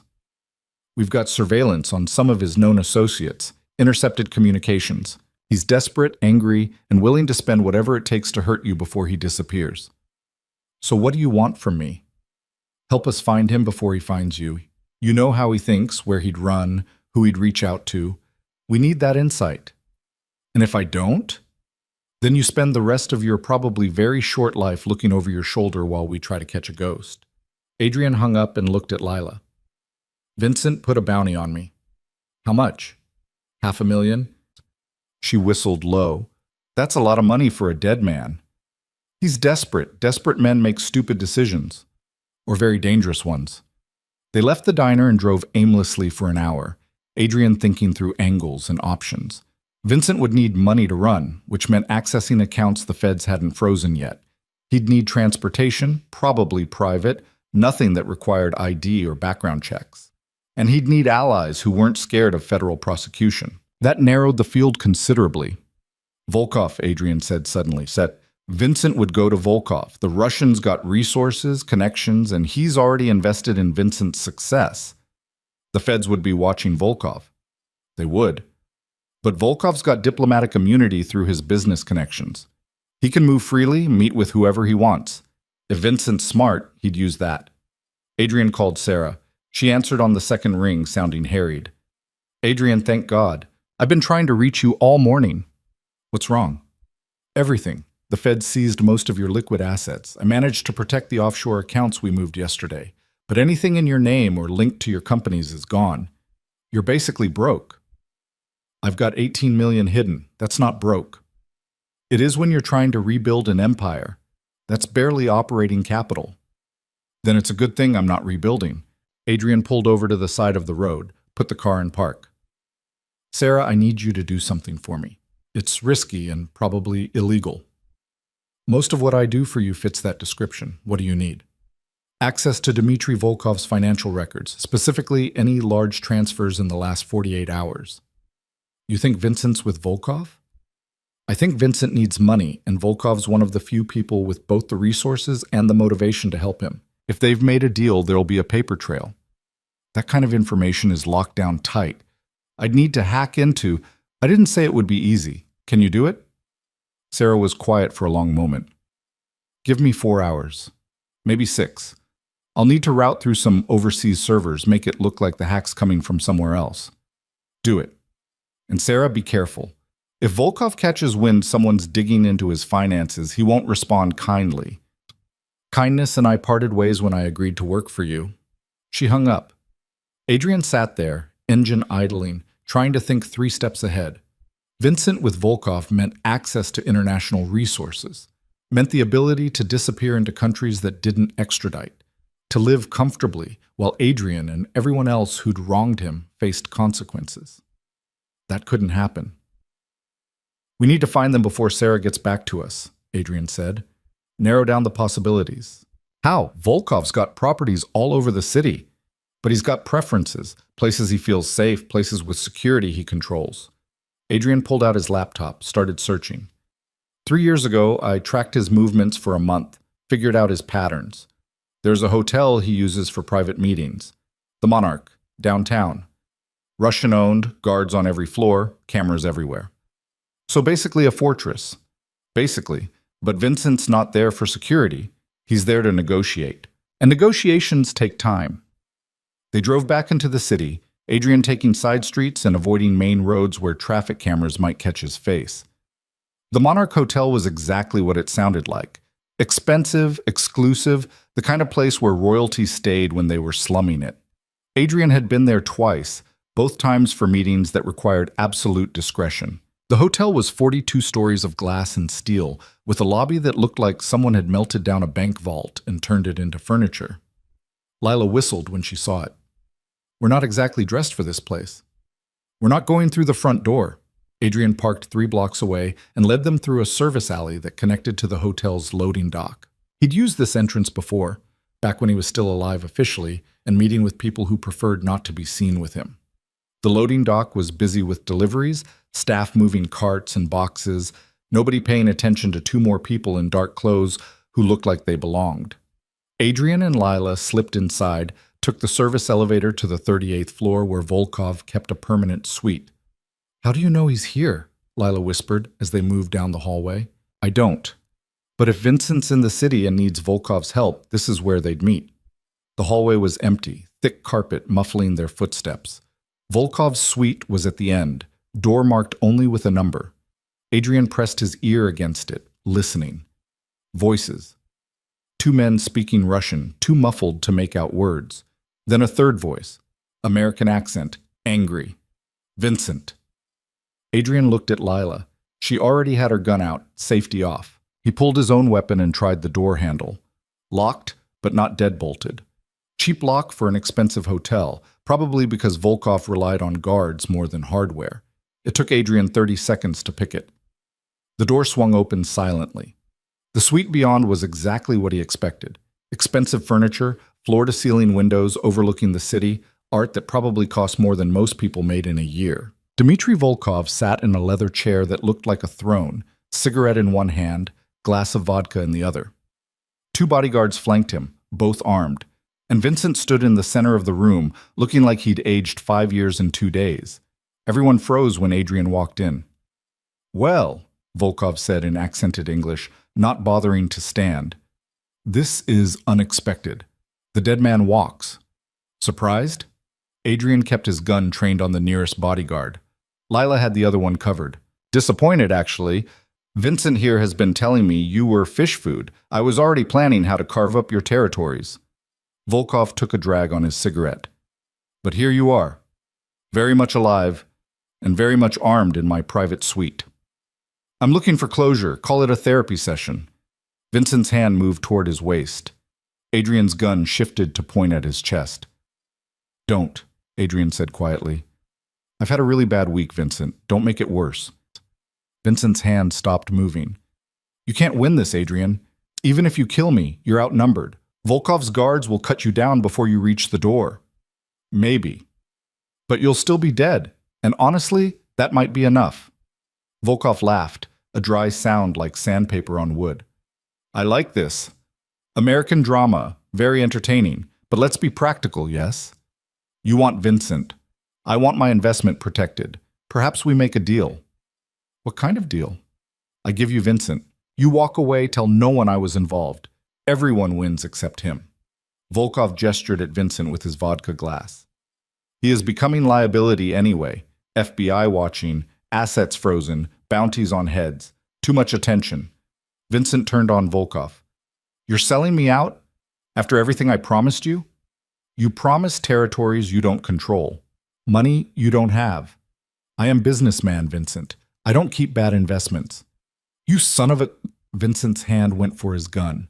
Adrian fired first, catching him in the shoulder. Vincent spun, went down hard, his weapon clattering across the expensive hardwood floor. Volkov's bodyguards didn't move. They stood there, guns drawn but not aimed, waiting for their boss's signal. Volkov himself just took another sip of vodka, watching the scene play out like it was dinner theater. Adrian moved to where Vincent lay bleeding, kicked his gun further away. "You put a bounty on me, $500,000.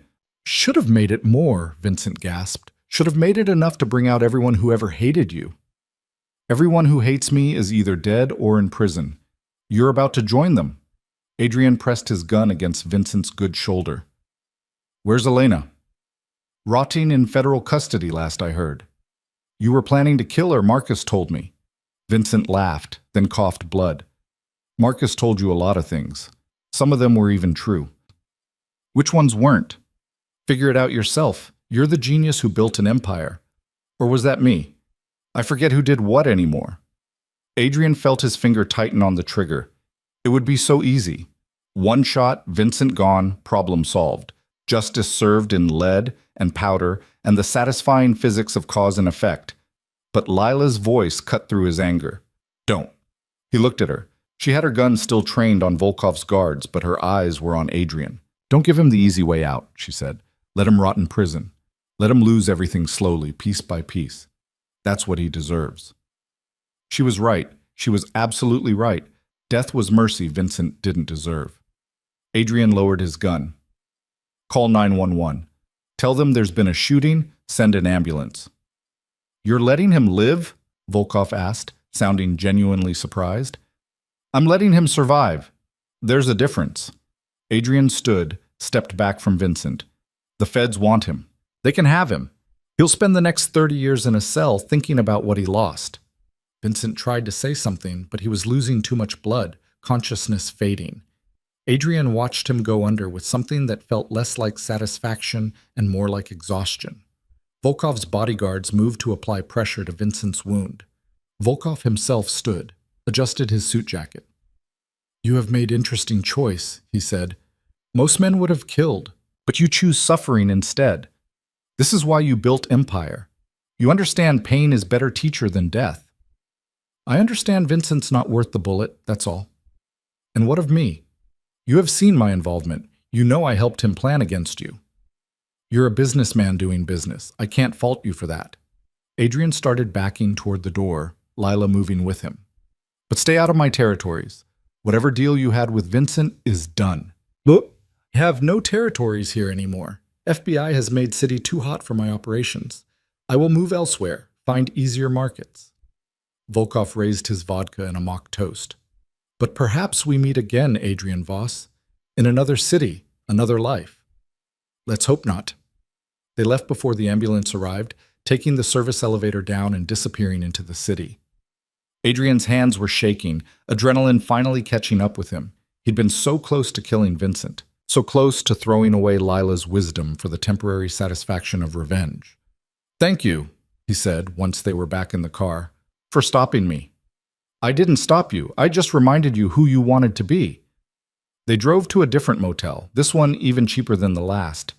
Adrian's phone was blowing up with news alerts. Vincent Castellano arrested at downtown hotel. Critical condition, expected to survive. Federal prosecutors preparing charges. The empire's fall was complete now. All the major players either dead, arrested, or scattered. Sarah called around 7 that evening. "I got into Volkov's accounts," she said. "You were right. Vincent was there. Volkov paid him 2 million euros 4 hours ago, probably for information or connections. Doesn't matter now. Vincent's in custody." "I heard. Also heard you were there when it happened." "News travels fast." "Adrian, the feds are asking about you. Janet Reeves called me directly. Wanted to know if I'd heard from you. They know you're alive. Let them know. I'm done hiding. Are you sure? Because once they have you on record, once they know you're cooperating, you can't take it back. I'm sure. Set up a meeting with Reeves tomorrow morning. I'll give them whatever they need to close their cases. And after that? After that, I figure out what comes next. He hung up and looked at Lila. Last chance to walk away. Once I start cooperating with the feds, anyone associated with me becomes a target. You could disappear, start over somewhere clean. And miss the exciting conclusion? Not a chance. She smiled, and it was the first real smile he'd seen from her. Besides, someone needs to make sure you don't do anything stupid. Bit late for that. I've been doing stupid things for years. Then it's time to start doing smart ones. The meeting with Janet Reeves happened in a nondescript office building, the kind of place the government rented when they needed to interview witnesses quietly. Adrian walked in without disguise, without pretense, just himself and Lila and the weight of everything he was about to confess. Reeves was there with 2 other prosecutors and a court stenographer. They spent 6 hours going through everything: the organization structure, the corrupt officials, the money trails, the bodies. Adrian told them all of it, holding nothing back. Every crime, every deal, every decision that had seemed so justified in the moment and looked so ugly in retrospect. When it was done, when he'd signed the last document and initialed the last page, Reeves leaned back in her chair. You realize what you've just done? The number of cases you've just blown open? I realize I'm probably going to die in witness protection. Yeah. We can keep you safe.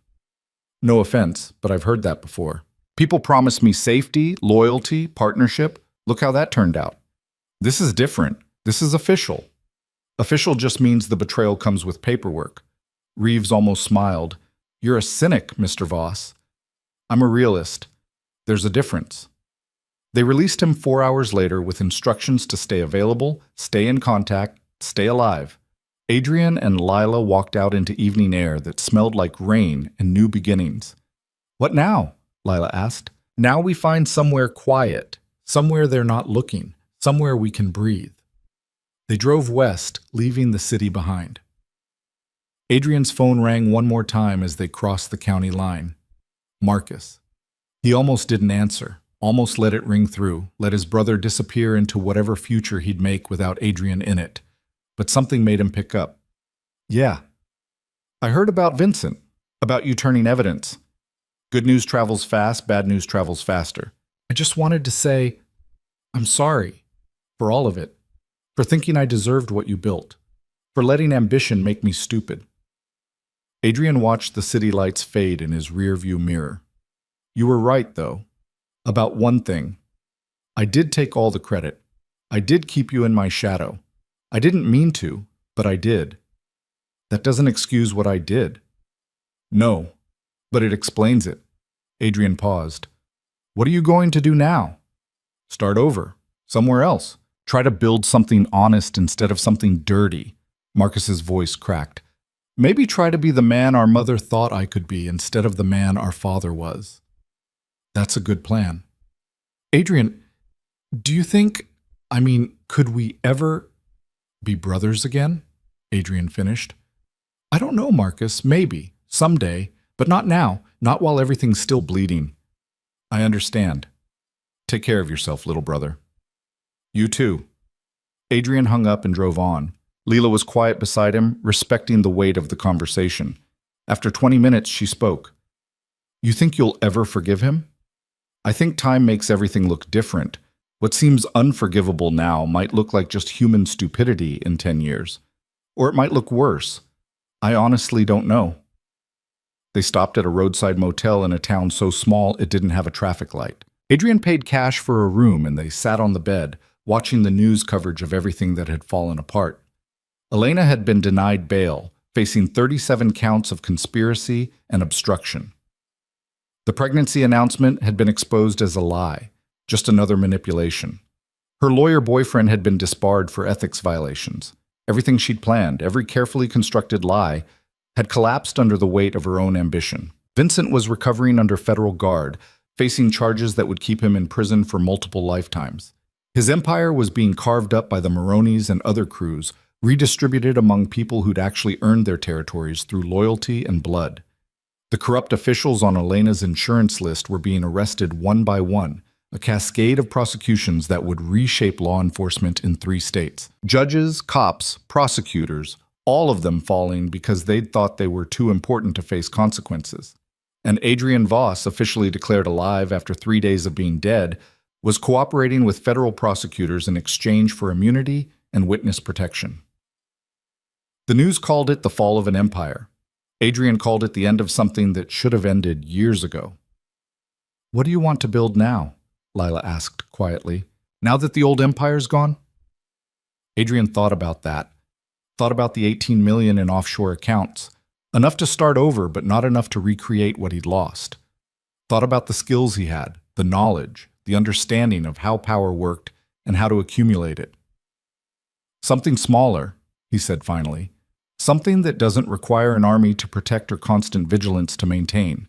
Something I can walk away from without everything collapsing." "That doesn't sound like you." "Maybe the old me, but that person died in a plane crash, remember? I'm someone new now, still figuring out what that means. Want company while you figure it out?" He looked at her, really looked at her. This woman who'd been sent to kill him, who'd chosen to save him instead, who'd stood beside him through everything that followed. She was damaged, dangerous, and probably the only person in the world who actually understood what he was going through. "Yeah," he said, "I'd like that." They spent the next week moving from place to place, always one step ahead of anyone who might come looking. Adrian used his contacts to set up new identities, new documents, new lives. It cost a chunk of the 18 million, but money only mattered if you were alive to spend it. Sarah helped, creating digital footprints that led nowhere, bank accounts that couldn't be traced, a whole infrastructure of invisibility. She was good at her job, always had been. Adrian made sure she got paid well for it. Tommy took over what was left of the West Coast operations, restructuring them into legitimate businesses that could actually survive scrutiny. He called Adrian once to say thank you, once to say goodbye. They both knew they wouldn't talk again. Some chapters closed permanently. Carlo Moroni sent a message through intermediaries. Lila was welcome back in the family if she wanted, but there would be questions and expectations. She sent back a polite decline. Some bridges needed to stay burned. A month after everything fell apart, Adrian and Lila were sitting in a small apartment in a city neither of them had ever been to, drinking coffee and watching the sunrise. The news had moved on to other scandals, other falls from grace. The Voss Empire was already becoming history, something people would reference when talking about corruption and betrayal, but wouldn't really remember the details of. "I've been thinking," Lila said, "about what my Uncle Carlo used to say, that the best revenge is living well." Sounds like something someone says when they can't get actual revenge. Maybe. But maybe there's truth in it too. Vincent's in prison. Elena's facing decades of charges. Marcus is starting over with nothing. They all lost everything they schemed for. And I lost everything I built. But you're still here, still breathing, still able to choose what comes next. She set down her coffee. "That's winning, Adrian. Maybe not the way you wanted, but it's still winning." He thought about that. Thought about the empire he'd built and lost, the people he'd trusted who'd betrayed him, the brother he might never speak to again. All of it hurt. All of it left scars that would probably never fully heal, but he was alive. And Lila was right. That counted for something. "So what comes next?" he asked. "For you, I mean. You've been following my lead for weeks. What do you actually want?" Lila was quiet for a long moment. "I want to stop running. Want to find a place that feels like home instead of just another safe house. Want to do something that matters instead of just surviving." "That's a tall order." "Yeah, well, I've always been ambitious." Adrian smiled. It felt strange on his face, like a muscle he'd forgotten how to use. "We could do that. Find a place, put down roots, start something legitimate." "What kind of something?" "I don't know. Security consulting? I know a thing or two about protecting assets. Or maybe just a quiet business that doesn't attract attention. Coffee shop, bookstore. Something normal people do." "You'd die of boredom in a week." "Probably. But it might be nice to try." They sat there as the sun climbed higher, painting the unfamiliar city in shades of gold and promise. Somewhere out there, Vincent was in a cell. Elena was facing trial. Marcus was trying to rebuild. The empire was ashes, and Adrian Voss, the man everyone thought was dead, was finally figuring out how to live.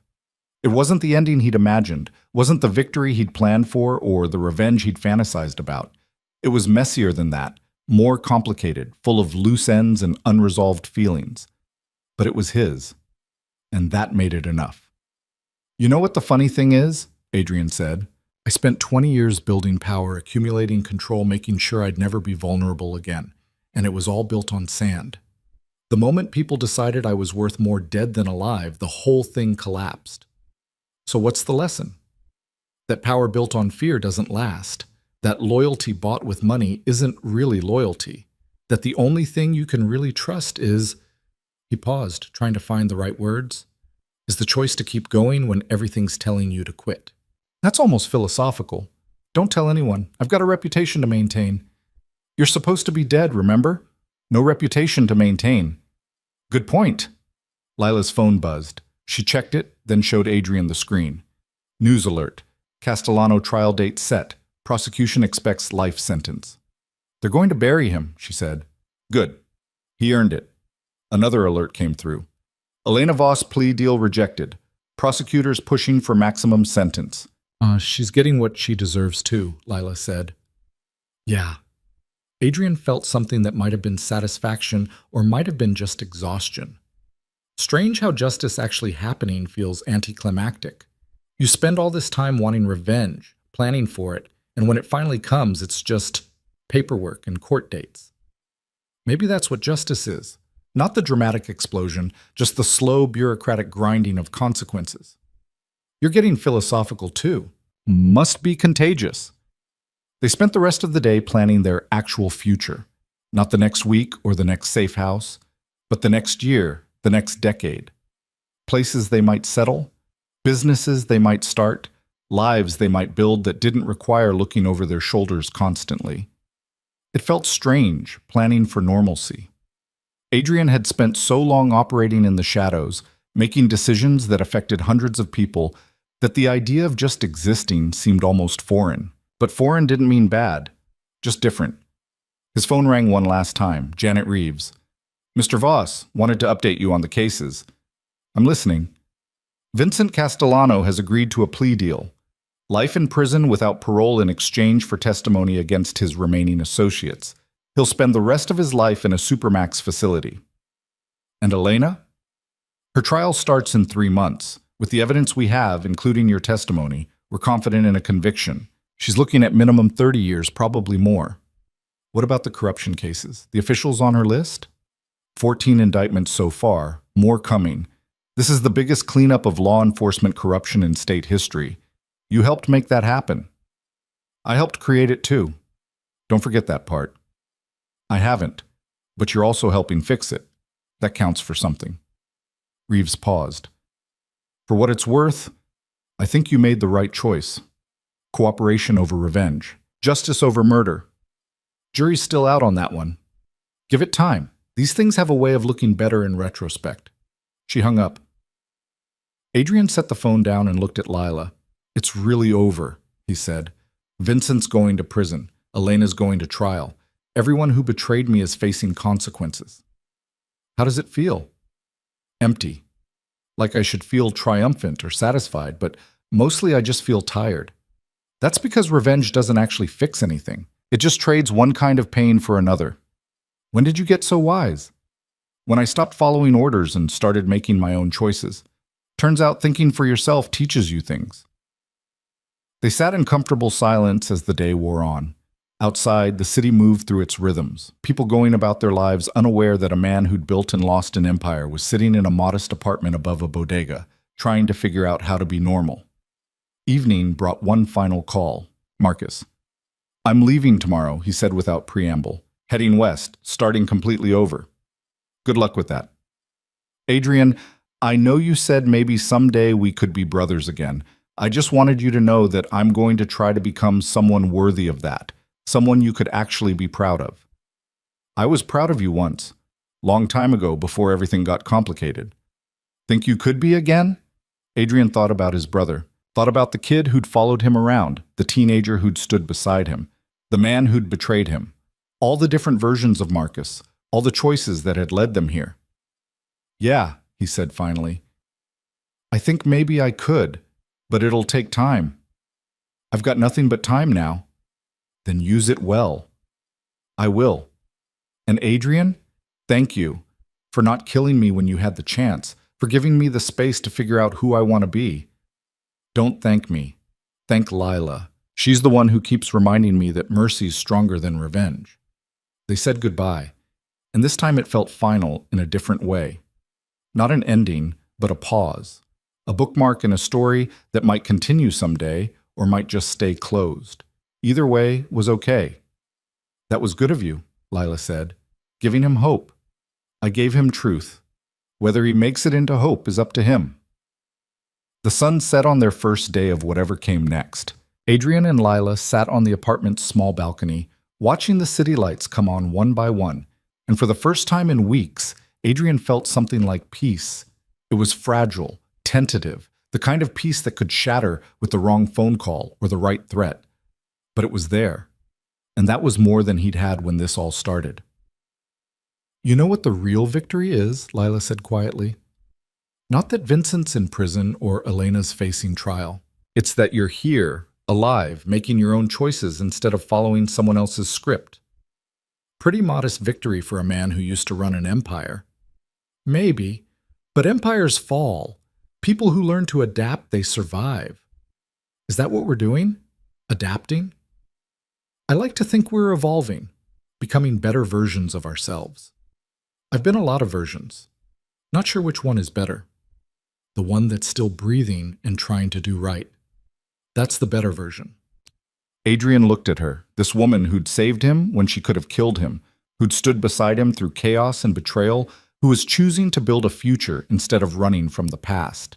He'd built his empire on fear and control, on making sure he was always 3 steps ahead and twice as dangerous as anyone who might challenge him. But maybe that wasn't the only way to build something that lasted. Maybe strength came from different places than he'd thought. Maybe the quiet choice to keep going, to try again, to believe in tomorrow even when yesterday had destroyed you, maybe that was the real power. Okay, he said. Let's do it. Let's build something new. Something that doesn't require an army to protect or constant vigilance to maintain. Something we can actually enjoy instead of just surviving. What did you have in mind? I don't know yet, but we've got time to figure it out. They sat there as night fell completely. 2 damaged people in a strange city, holding on to each other and the possibility that maybe, just maybe, the best parts of their lives were still ahead of them. The empire was gone. The revenge was complete. The betrayers were facing justice, and Adrian Voss, the man who died and come back, was finally learning how to live. It wasn't perfect. It wasn't what he'd planned, but it was real. It was his, and for the first time in longer than he could remember, that was enough. Somewhere in the city, a clock struck midnight. A new day beginning, and with it, a new chapter in a story that had started with betrayal and ended with something that looked almost like hope. Not the ending Adrian had imagined when he'd walked into his mansion expecting silence and found conspiracy instead. But maybe that was the point. Life didn't follow scripts. It didn't give you the endings you wanted, just the ones you earned. And Adrian had earned this. The quiet apartment, the fresh start. The woman beside him who understood what it meant to choose differently, to be better, to survive and keep surviving until survival turned into something worth calling a life. Tomorrow, Lila said, we start fresh. New identities, new city, new everything. Tomorrow, Adrian agreed. But tonight, we rest. Sounds good to me. They went inside as the city hummed below them, unaware and uncaring that one of its former kings had fallen and risen and was now just another person trying to find their way. The story would become legend eventually, the tale of the dead man who walked into his own funeral and destroyed everyone who'd betrayed him. But legends were for other people to tell. Adrian was done being a story. He was ready to just be a person, and that in the end was the real victory. Not destroying his enemies, though he'd done that. Not surviving against impossible odds, though he'd done that too. But choosing to be human instead of powerful, to be present instead of feared, to build connections instead of empires. The world would keep turning. Vincent would rot in prison. Elena would face her trial. Marcus would try to rebuild. And Adrian would wake up tomorrow in a city where nobody knew his name, beside a woman who'd chosen to save him instead of kill him, and figure out what the hell came next. It was messy and uncertain and absolutely nothing like he'd planned. It was perfect.